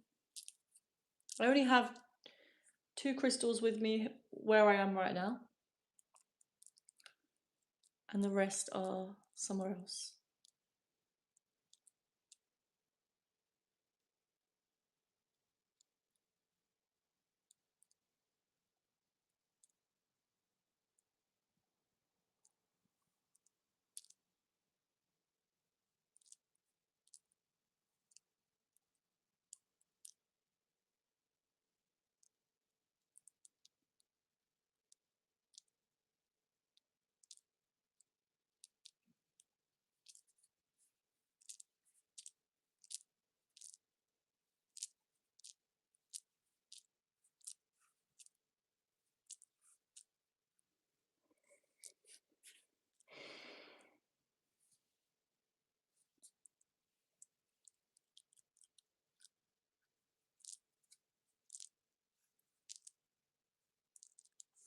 Jacob wrote, it would be great if Amy wrote a book. I am writing a book actually. So that was you being psychic. Your psychic senses picked up on that one. I am writing a book.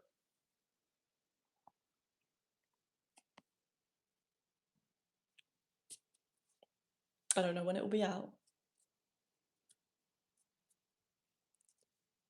But my lives really inspire it, honestly. When we're chatting about these things, I get inspiration for how to continue with my book. It's such a interesting process.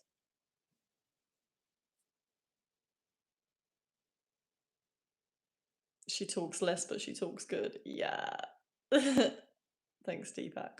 Appreciate it. That's why I say to people, it's like sometimes less is more. Something I learned from Marcus Aurelius is asking yourself, is this necessary? Like that could be related to your thoughts, your actions, or what you say. Like, how much are we overexerting our energy and saying unnecessary things that aren't, they just don't need to be said? Like, cutting to the core of what it is that you want to express, being efficient with your words.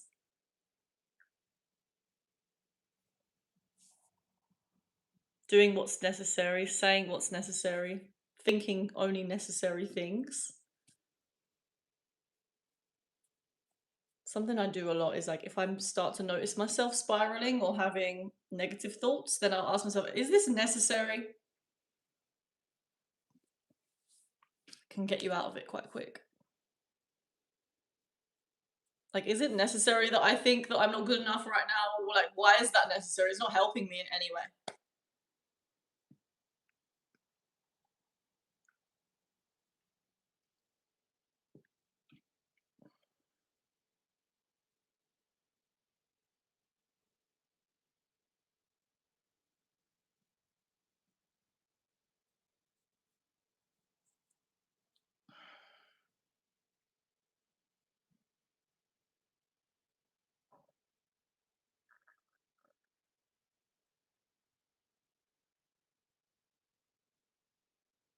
Whether it's easy, okay, hold on.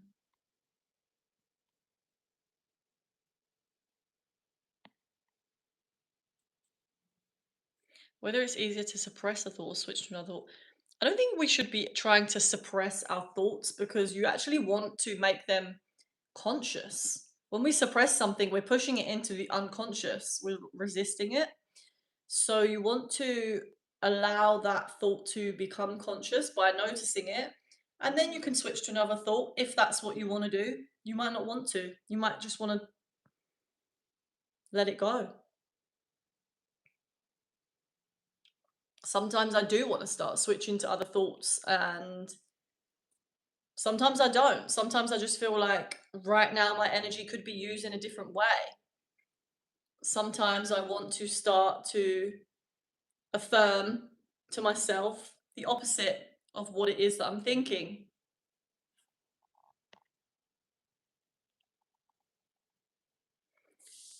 Okay, someone said psychic symptoms to others on bad energy. What are those symptoms? What is that? I don't know what you mean. Yeah, I'm not sure what you mean there. Sorry.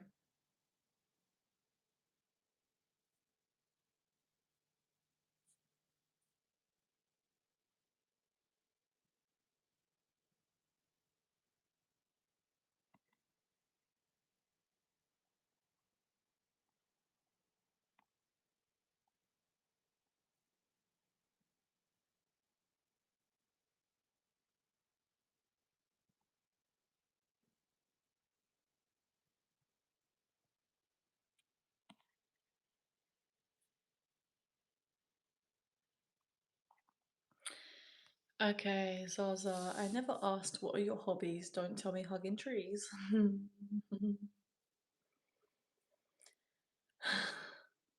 I have many hobbies. I'm a very creative person, so I love to create.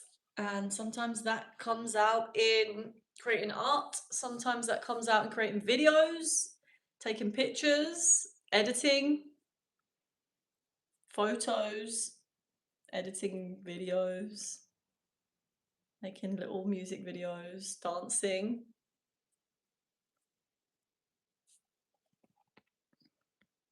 cooking.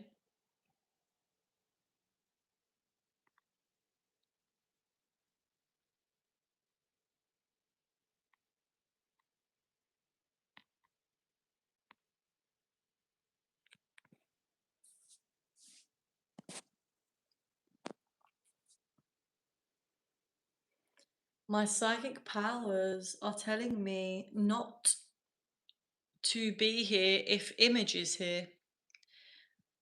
What does that mean? If image is here?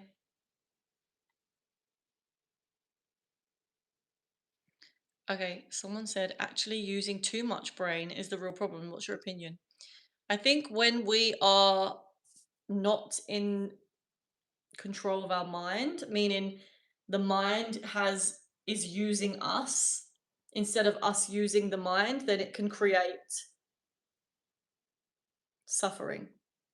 It can lead us to take decisions, make decisions and take actions that are of less quality. So yes, I do agree that it can be a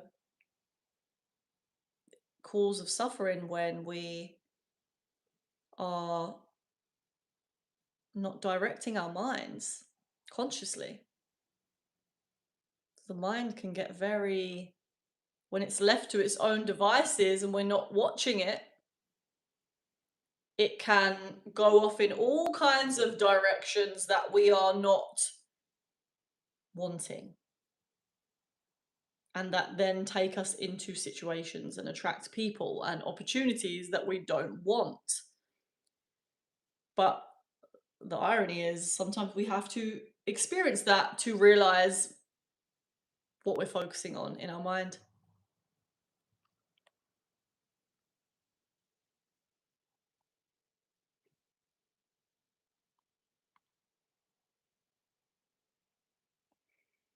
And I'm not an AI.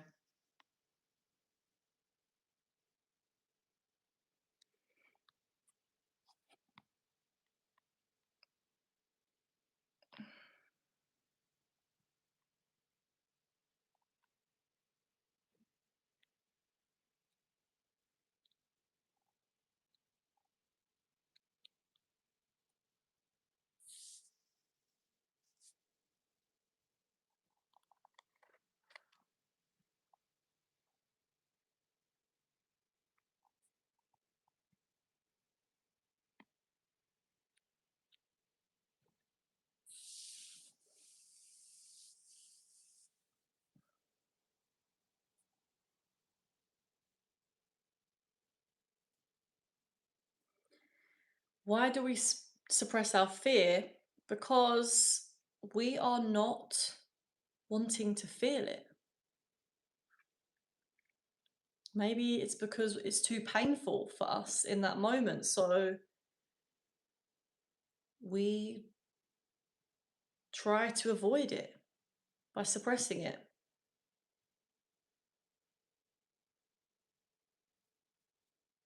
And the paradox is that when we do that, it will just persist. When we push down our fears, we end up acting them out unconsciously.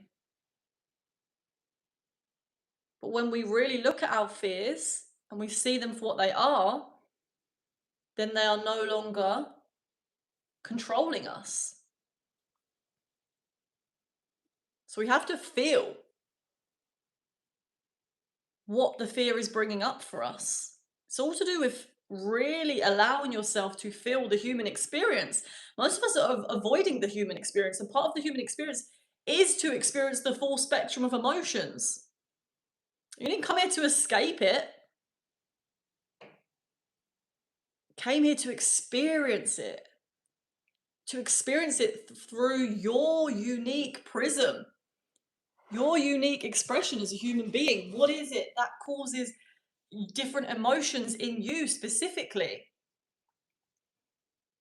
We came here to experience the full human experience. So when we're avoiding fear, it's because we are not willing to really feel what it is to be human, which includes emotion.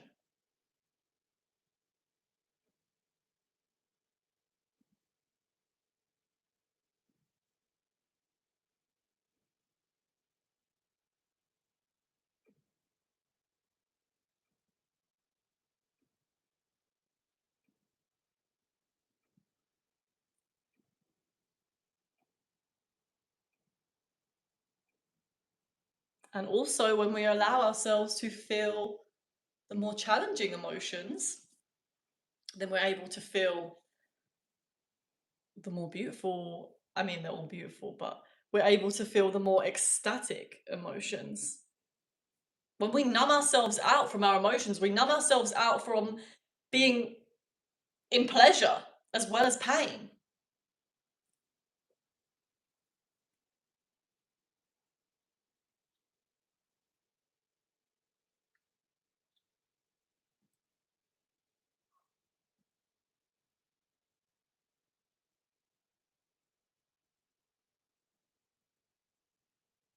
It's all part of developing your sensitivity, developing your sensitivity to what is going on in your internal world. This is how you develop your psychic abilities. It's all part of it.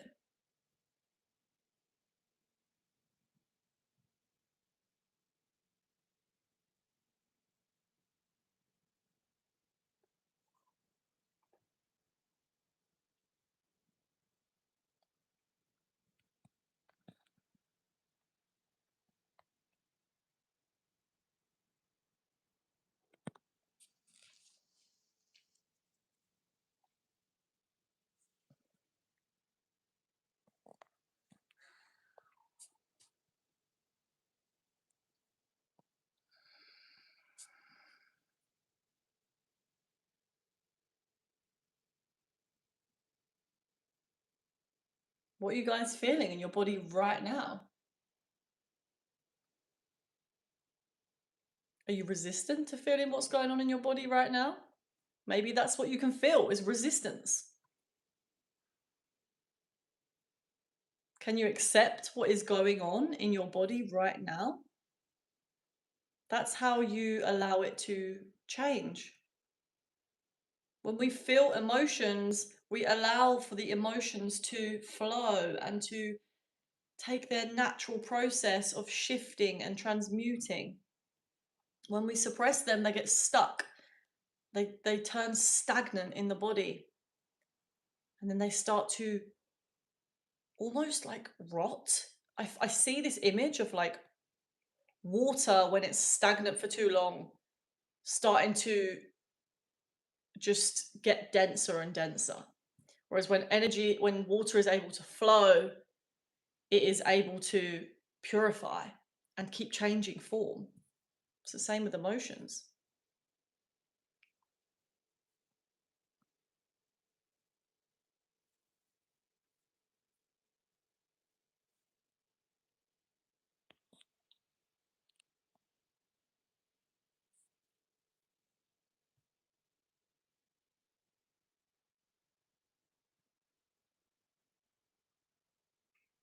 Okay, someone said I feel like I've gotten more miserable after I got into a relationship. Why do you feel like you've gotten more miserable after you got into that relationship?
Welcome, Int Peace Society. You're very much interested in this topic. Lovely. Do you have any questions? Is there anything that you are currently finding to be a challenge in your life? Or anything that you're fascinated by? Let me know. If I'm inspired by questions, I will answer them, guys. Any questions to do with relationships, challenges that you're facing. We're usually all facing a challenge in our lives. So anything that you're currently facing, or anything to do with relationships, spirituality, psychic phenomena, manifestation, anything.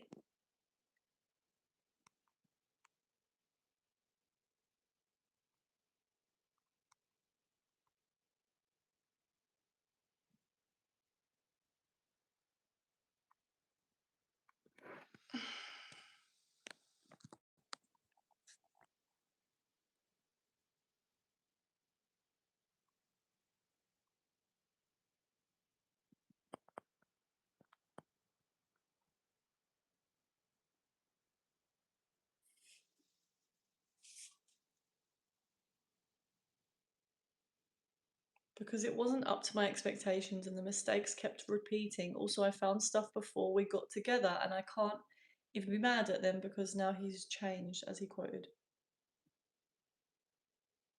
Sounds like there's been a loss of trust in the relationship, and trust is very important in relationships. So, if that is resonating, then it's something that either needs to be worked on, or the relationship is going to continue to get more difficult, honestly. Trust is so important in relationships, guys.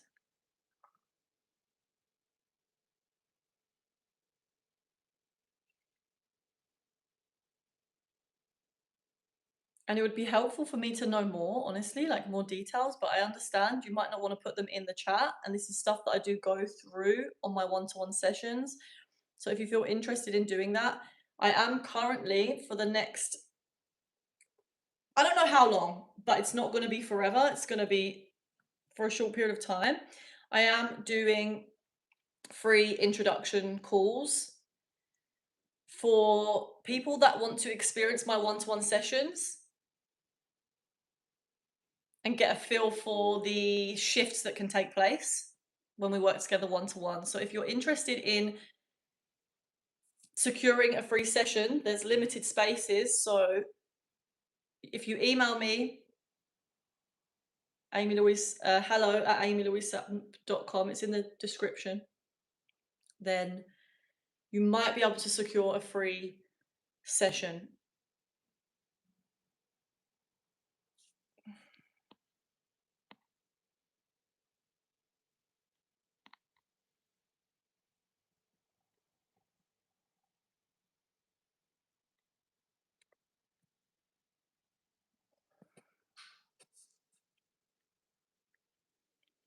Okay, Sophia, what are my gifts? Some questions that you can ask yourself to find out what your gifts are what did you like to do when you were a kid? What is it that you enjoyed doing that you maybe have stopped doing because you don't remember, you might not even remember why you stopped doing it. Other things that are your gifts are the things that make you different are your gifts. You might not see them as gifts because they come so natural to you. Like something, one of my gifts is honestly cleaning because I love cleaning. And so it's some way, it's a way that I can be of service to my family, my friends, and people in my life is by cleaning because not everyone likes cleaning and I like it. So that's a gift that I can, it's literally a gift that I can give to someone else. And you might not think like I never thought of that as a gift growing up because I just thought that's just normal and I never really it never really crossed my mind that other people didn't like doing that. It was just something that I do and I thought everyone does that. But no, I actually realized okay, no, there's a lot of people that don't like doing that and they don't even know how. But I've always just obviously, from a young age, I must have been taught how to clean, and my family has always been really into cleaning, so it's just something that's natural to me. So, what are the things that you are naturally good at that you wouldn't even think of someone else is not good at? Like, for me, I love speaking, and for a long time, I didn't think that was a gift. I thought it was like a bad thing because someone in my childhood probably said to me, God, I remember people saying, God, she speaks a lot. And then I would put the meaning on that of like, it's not good to speak. And now I have realized that it's actually a gift and it can be expressed as a gift because I enjoy doing it. It gives me energy. It's therapeutic for me. These are the things we want to tap into.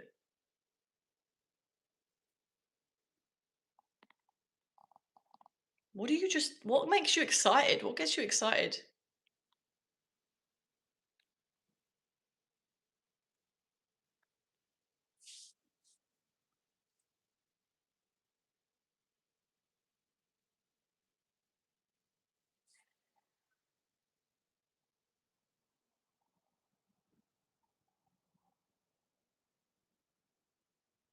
Okay. Someone said I got a relationship question. My ex who I had a good time with wanted to hook up again, but she's married. What do you think I should do? I think I should go for a one-time thing, you know? Okay. Interesting question. Thank you for asking. How do you think it's going to affect you if you go through with this? If you do decide to hook up with your ex? Are you going to be pulled back into it on an emotional level? Is it going to create some attachment for you that you don't think is necessary? Like, imagine yourself in that situation where you have gone through with it. How do you feel doing that? How does it actually make you feel to visualize it? If it feels expansive and it's like something that is expanding your soul, making you feel more love, then that's in alignment. If it's something that actually causes constriction in your body when you visualize it, then it's something that's not in alignment.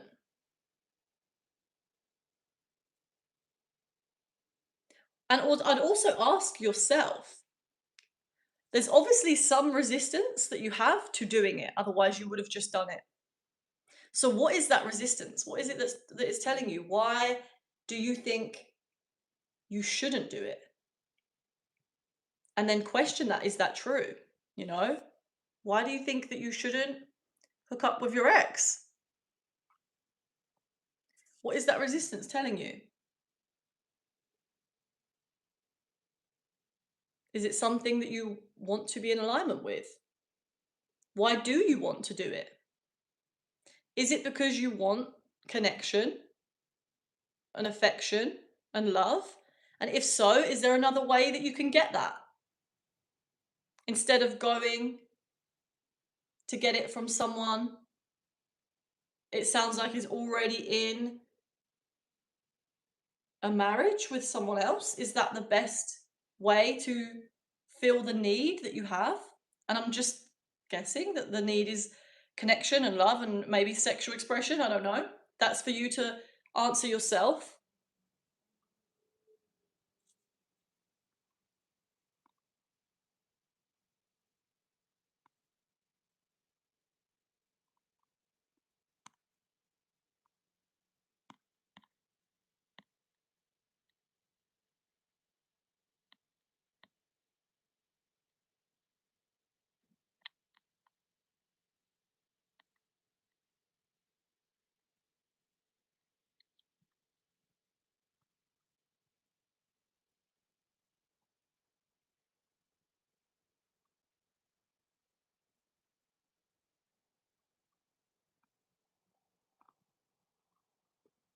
Hi, Hannah. Welcome back. Welcome back to everyone that's been here before. Let me know in the chat if you have been here before to one of my lives. I'll be interested to know.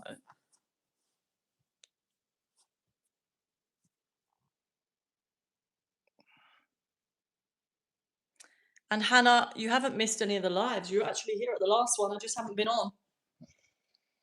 I had a break.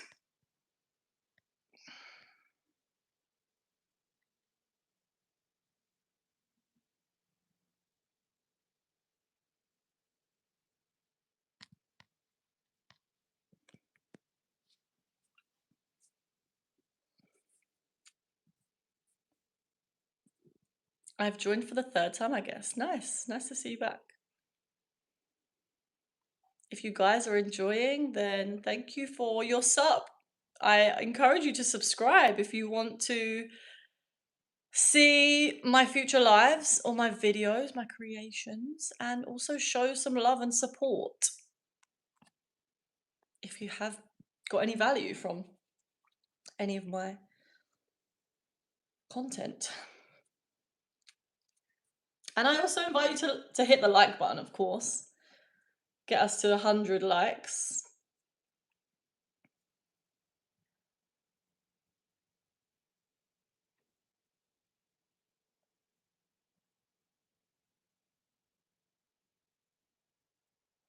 Okay, guys, I'm gonna go to the toilet. I'm gonna have a toilet break. I'll be back in like 2 minutes. So, be right back.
Any topic?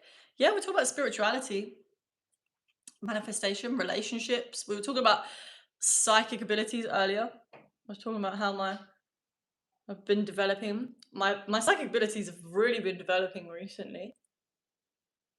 It's been really interesting actually. Especially since I've been coming live, like crazy.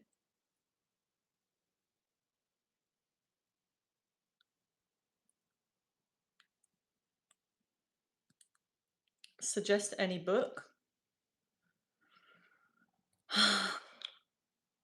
The Power of Now or A New Earth by Eckhart Tolle. Always suggest these books.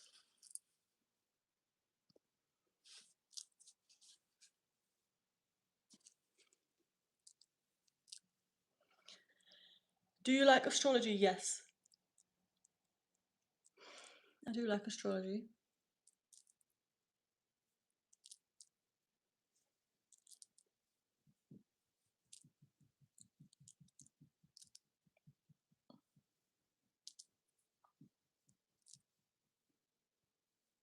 Okay, someone said, how did you start your spiritual journey? It was started by, honestly, someone in my life was speaking to me about spirituality a lot, and so that opened me up. And then meditation and reading. I started doing this around 10 years ago, and I noticed how beneficial it was.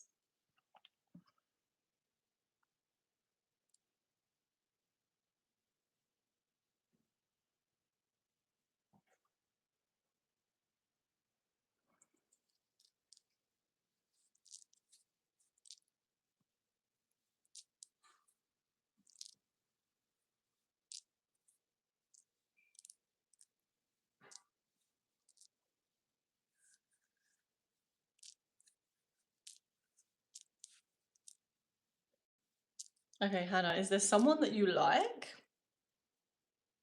Someone that you are kind of interested in?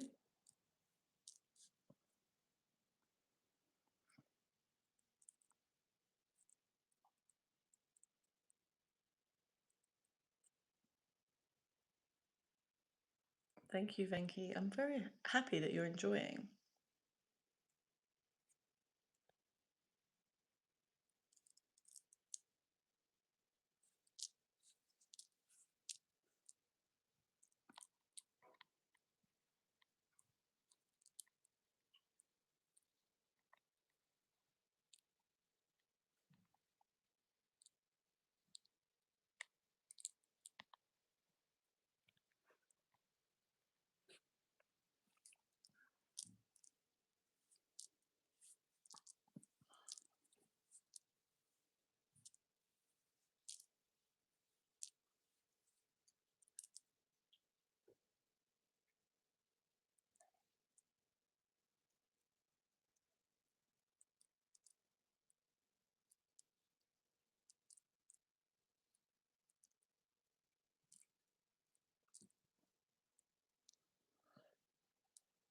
Okay, something I was saying earlier is that I respond to comments and questions that inspire me. I can't respond to everyone, and I don't want to respond to everyone, to be honest. So, if you have a question that you feel like is going to be inspiring for me, then I'll answer it.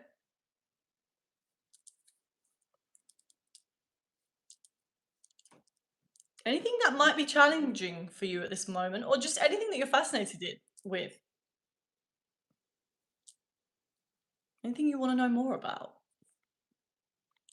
Could be to do with relationships, manifestation, spirituality, the psychic realms.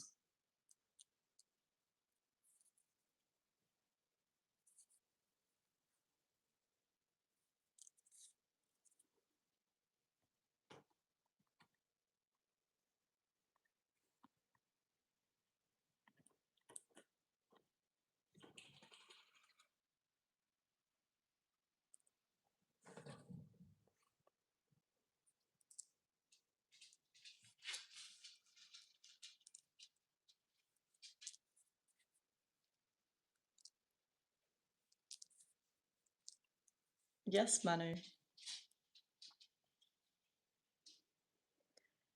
What is the purpose of life according to you? To bring more love onto the planet. to bring more consciousness onto the planet through whatever it is that I'm doing.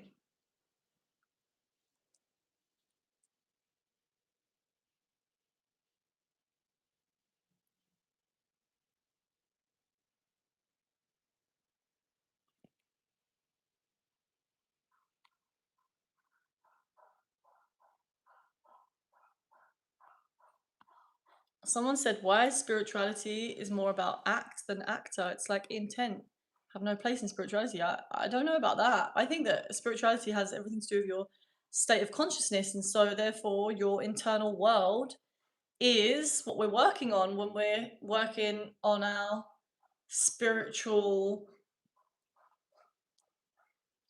faculties. If that's the right word.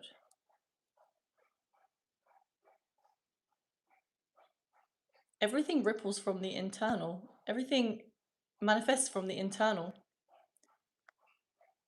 So we need to prioritize our internal state because depending on what is in our internal state is going to have an effect on how we speak.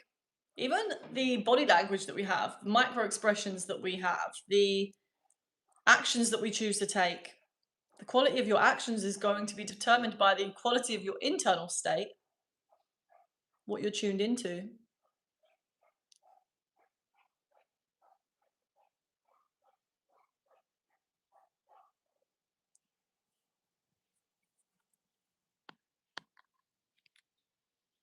How can you bring love onto the planet? Okay, good question. Thank you. By being present. Divine love, the infinite channel of divine love, resides in the present moment. So when we are thinking thoughts that are, when we are thinking about the past or the future, we're not in the present moment.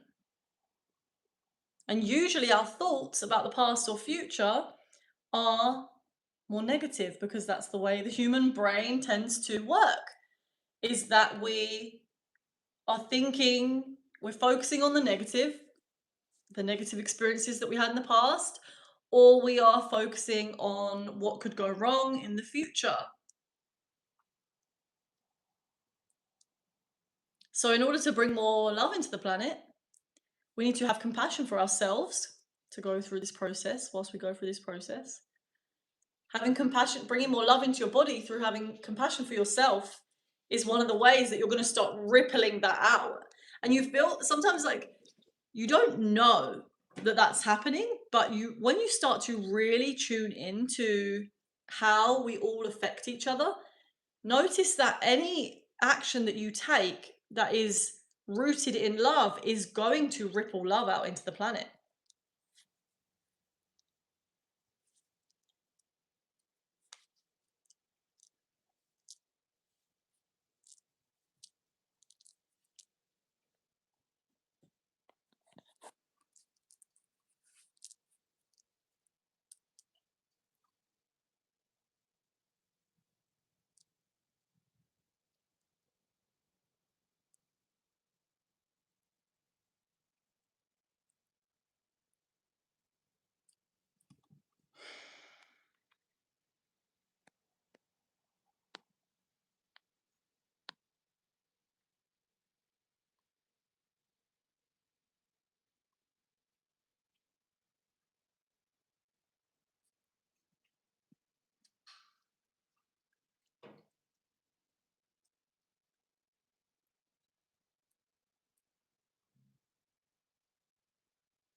Say yes or no soul exists. You guys really think I'm AI?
Okay, guys, I'm gonna go in 10 minutes.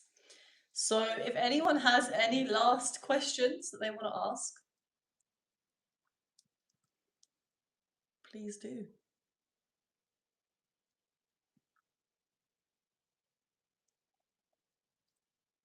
And also, if you have been getting any value from this live and you don't want to miss my future lives, or you just want to show appreciation, I invite you to subscribe and like.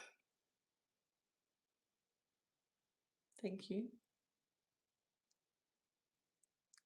Get me to 100 likes. Thank you very much. How do I manifest into my life? What do you want to manifest? Do you know what you want to manifest?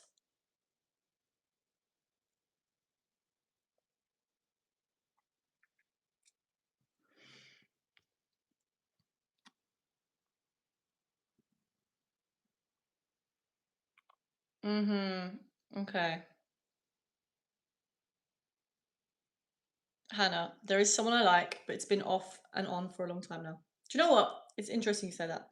Because when you asked me, I did get an impression that there was someone that you liked and there was maybe some push and pull dynamic going on. Like maybe he is pulling away from you sometimes and you are feeling the need to chase. Tell me if that is correct.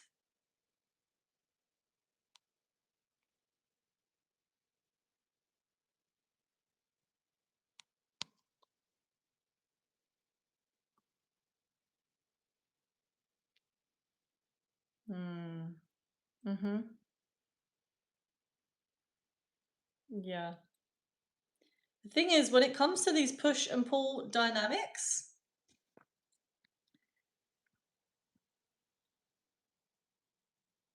you are playing out a pattern. Okay, let me just try to explain this better. We get into these push and pull dynamics, right? And this is a pattern that is very universal right now in human relationships. And it's for that reason, it's something that we are learning to evolve, something that we are learning to improve. Because this push pull dynamic can be very painful. And so, as I said in the last live, we have two types of relationships. We have painful relationships that feel like attachment, that feel like chasing, grasping. They don't feel fun. They might feel fun sometimes. And then we also have healthy relationships that do feel fun. They feel like joy, they feel like love, they feel like care. And relationships can oscillate between both, depending on your boundaries, depending on what you are accepting in the relationship. And so, if you're in this push and pull dynamic with someone, it's telling you about a pattern that you are needing to shift out of, to become aware of.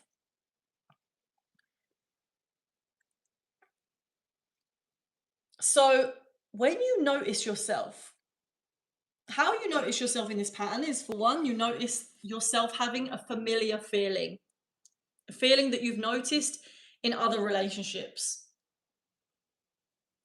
Could be with a family member, could be with a partner, could be with, could be in a with a boss. It's the familiar feeling that you get that is repeated throughout your life. This is going to tell you that you are in a pattern. And what happens when you get these familiar feelings as well, you might notice that you also have familiar thought processes, like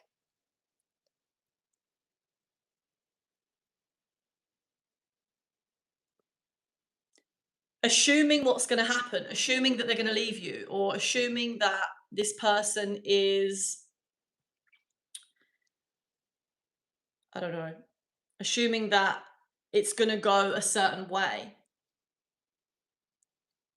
When you notice this start to happen, you want to start to realize, first of all, that you noticing it is the first step of the process, because we need to notice patterns to transcend patterns. We need to notice, we need to become aware of a pattern in order to change it. So, the next thing you want to do is notice what you would usually do. When this familiar feeling comes, what is it that you would usually do next? Would you, in this case of push and pull dynamics, when you notice that the person is pulling away and this triggers a feeling in you, most likely of maybe desperation, very common, what would you usually do when that fear comes up? When that feeling comes up, would you usually try to chase them? Would you usually try to get their attention in some way? When you do this, you are feeding the pattern. So you want to do something different in order to shift the pattern. Don't try to chase them. When we start to shift out of patterns, then we start to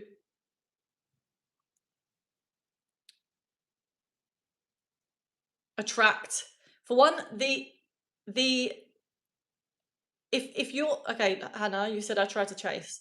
So if you usually try to chase, you want to stop yourself in that moment just before you do the chasing. Okay? The chasing could be as small as posting an Instagram story that you know you have the intention to get their attention. You do something as small as that, you're feeding the pattern. You're allowing that pattern to keep playing out.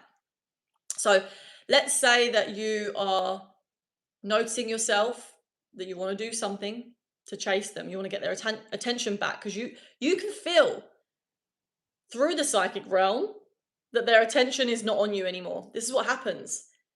Well, this is why I believe that we're all psychic, because as soon as someone has placed their attention somewhere else, or they are not thinking about you anymore, or they're actually closed off from you, we can feel that psychically. And so when we feel that psychically, it's normal for us to then go into a bit of a panic, because you can feel that they're not interested at the moment. And so what happens when you psychically sense that, it's your intuition sensing that that's what's happening, then your mind starts to make up stories about why this is happening. Maybe it's that you're not good enough, or that you, oh, it could be anything, right? And then what happens is, because we are thinking all these thoughts about how we're not good enough, we try to get their attention again, because the thoughts are too painful to look at. So when we're not really feeling into them, the natural response is, how can I get rid of this feeling? I need to chase them. I need to get their attention back. That's what's going to get rid of this feeling. But that's feeding the pattern. And so you're going to continue to keep getting in patterns like this. So instead, what you want to do is feel the feeling that comes up just before you take the action that you would usually take. That's going to be enough to bring you out of the pattern, just feeling it, not acting on it, but just feeling it.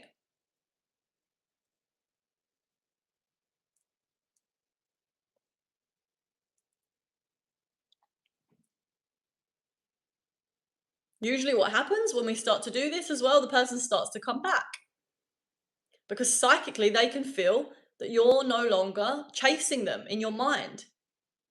When you stop to psychically chase someone, meaning you're thinking about them and you're worrying about why they're not focused on you and you're wanting to get their attention, they can feel that subconsciously. They know. And so the way to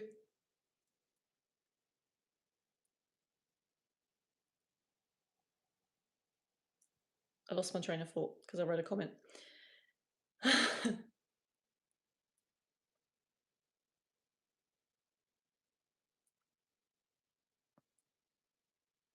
So I shouldn't try to come over to his spontaneously for a surprise. Mm, have you done that before? Did it work? What happened?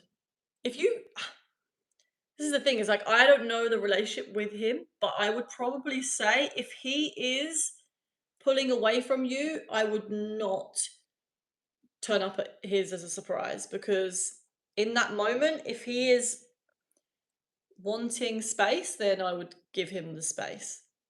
And honestly, I would be questioning whether this is the kind of relationship that I want. Is this the kind of pattern that you want in your relationships? Do you want to continue playing out this pattern? When you stop playing out the pattern, the nature of the relationship could change. It could.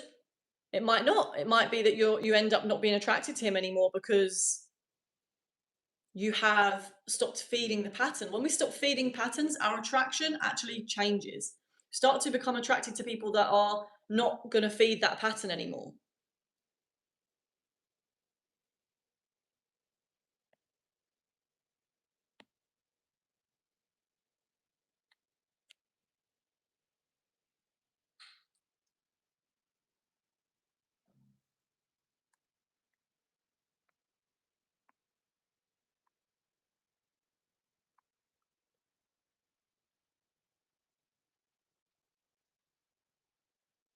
Mm.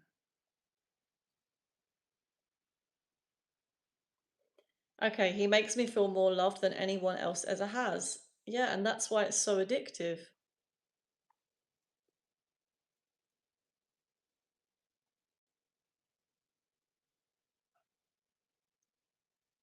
Use that as a proof that you are loved. If he if he can show you through his them moments where he loves you, use that as proof that this is how you like to be treated. When you get that love, but you want it more consistently.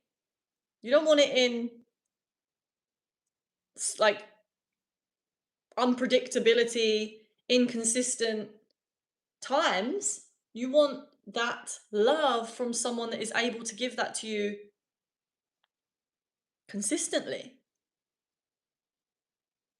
Real love is consistent. It feels complete. It feels like honoring.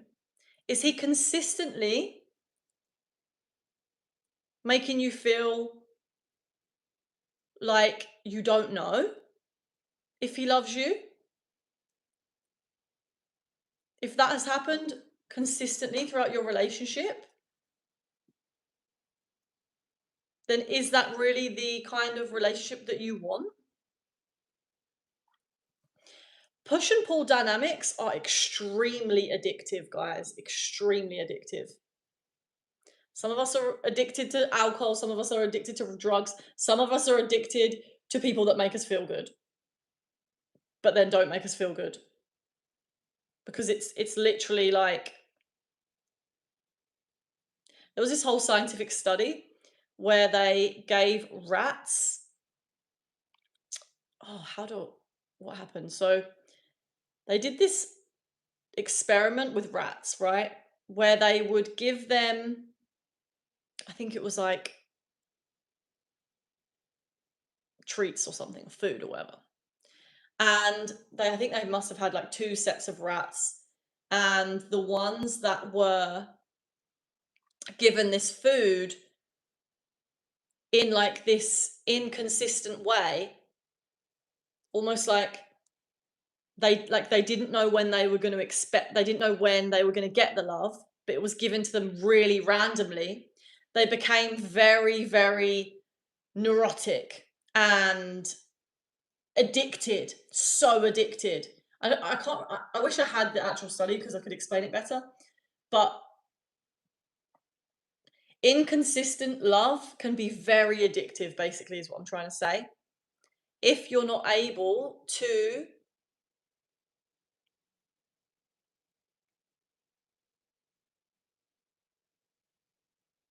create a self concept where, if you have this self concept where you believe you are love, and you believe and you know that you are worthy of love, then you would not accept anything that contradicts that self concept, that belief.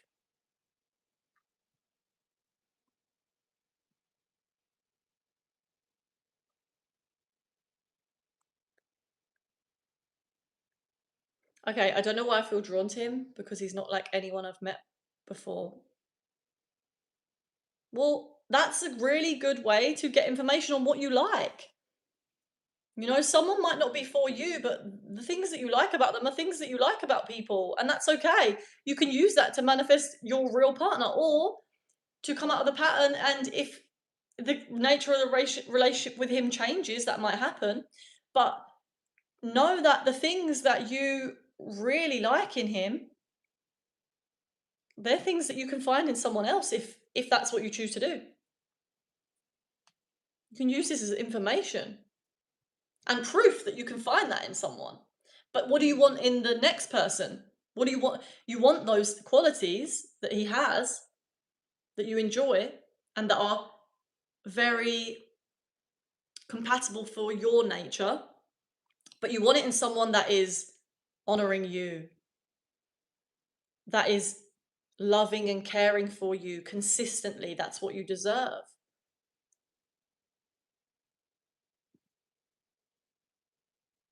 Maybe there's a limiting belief there that you don't believe you can get that. That's something that you can start to uncover.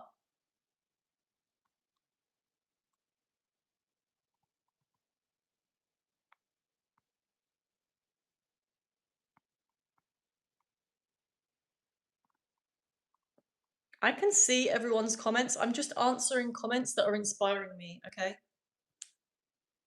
Because I only have a certain amount of energy that I can really use on these lives. And so I'm really being efficient with what comments I'm answering.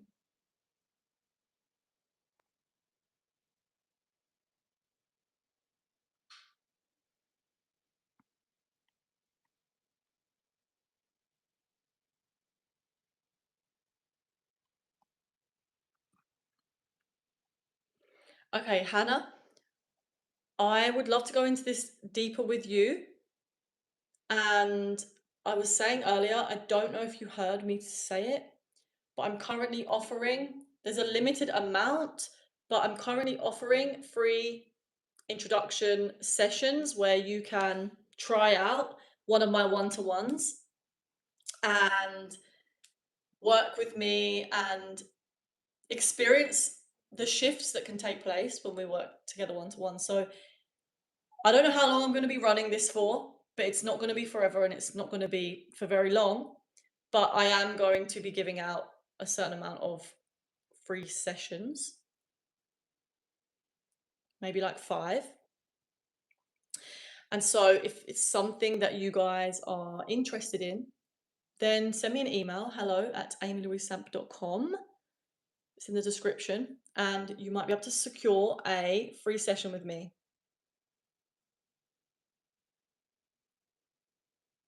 If you want to go deeper into these things and really shift these limited beliefs, or whatever it is that's keeping you stuck in situations that are painful for you, we can go into it a lot deeper, one-to-one, and we can explore and really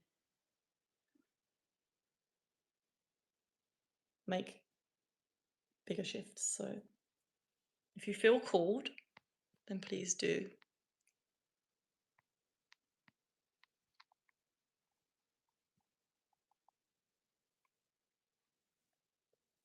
And guys, if you did get any value from this, we have 10 more likes till 100, guys. So please do like if you are enjoying, if you're getting value, because it helps my channel a lot.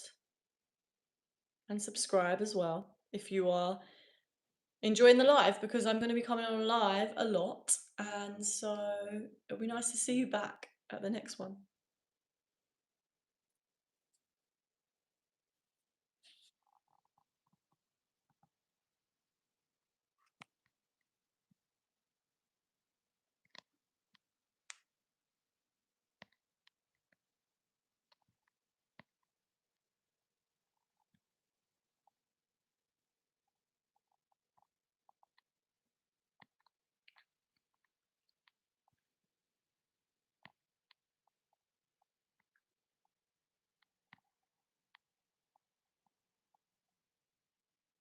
Mm.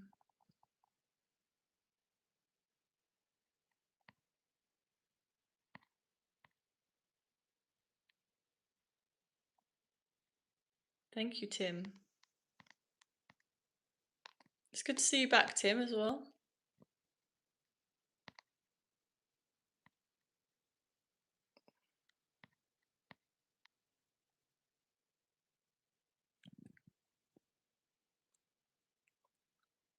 Thank you, Hannah. Sending you love. Appreciate you and your questions as well.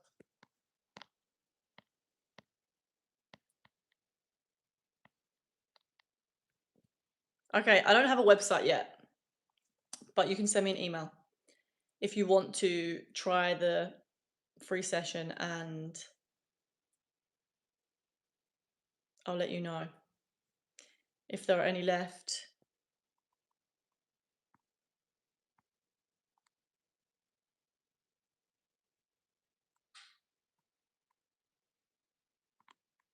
If you go to the description, guys, that's my email address.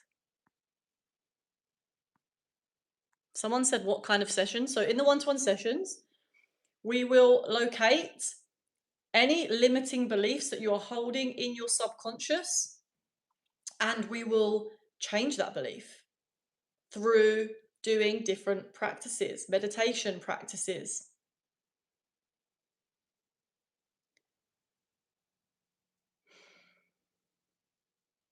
We can start to shift them by going a lot deeper into your subconscious and then using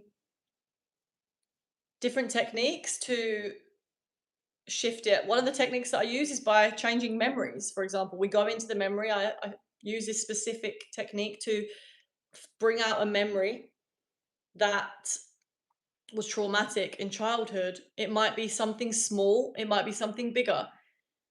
And a part of us got stuck in that time. So we use these processes to very, very gently allow ourselves to experience and change that memory so that it's not affecting us in this moment anymore. And there's many other techniques that I use. That's a form of shadow work and inner child healing, but there's many other shadow work processes that I also do. And it depends what it is that you're dealing with. It's very specific to each person and what they are currently dealing with.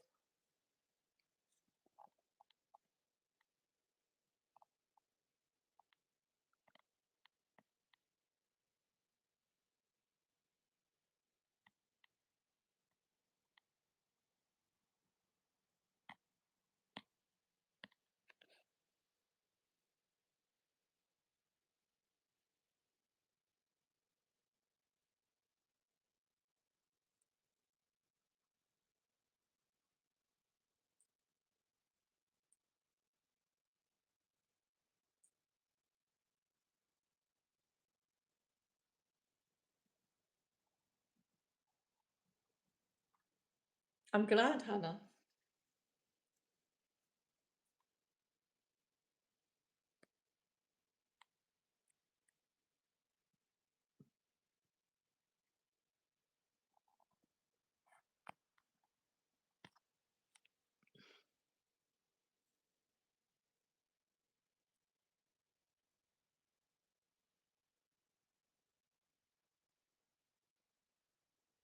limiting beliefs, emotional baggage, all of it. Can I say that? Yes.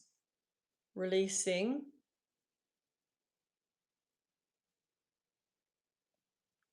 That's how we manifest, guys. You have to release limiting beliefs if you want to manifest quicker, because that's what's holding us back.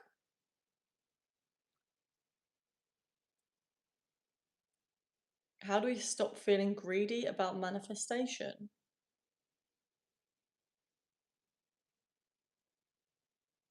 Manifesting money that you are feeling greedy.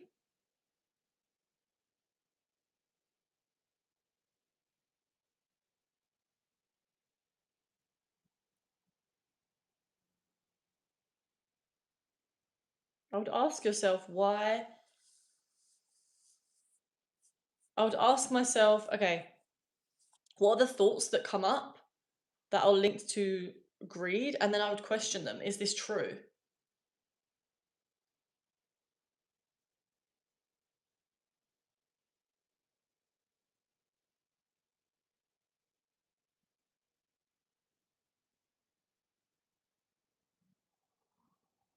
Like, you need to uncover what it is that is linked to this feeling of feeling like you're being greedy.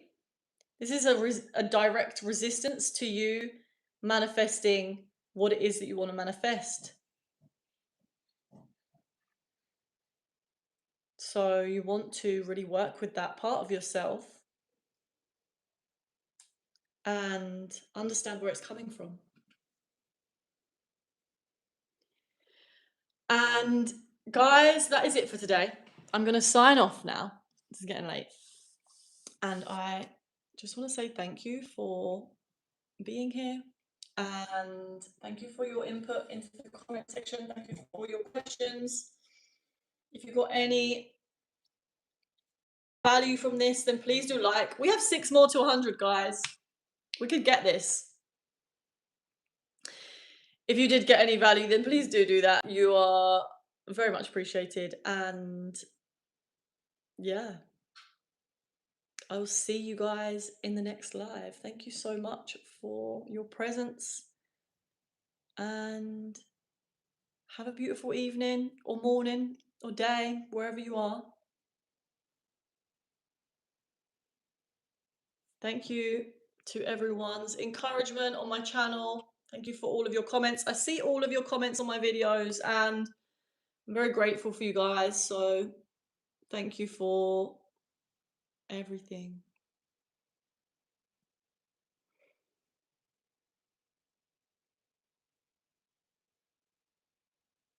I would wait till I get to 100 likes, but I'm kind of tired, so I'll see you later, guys.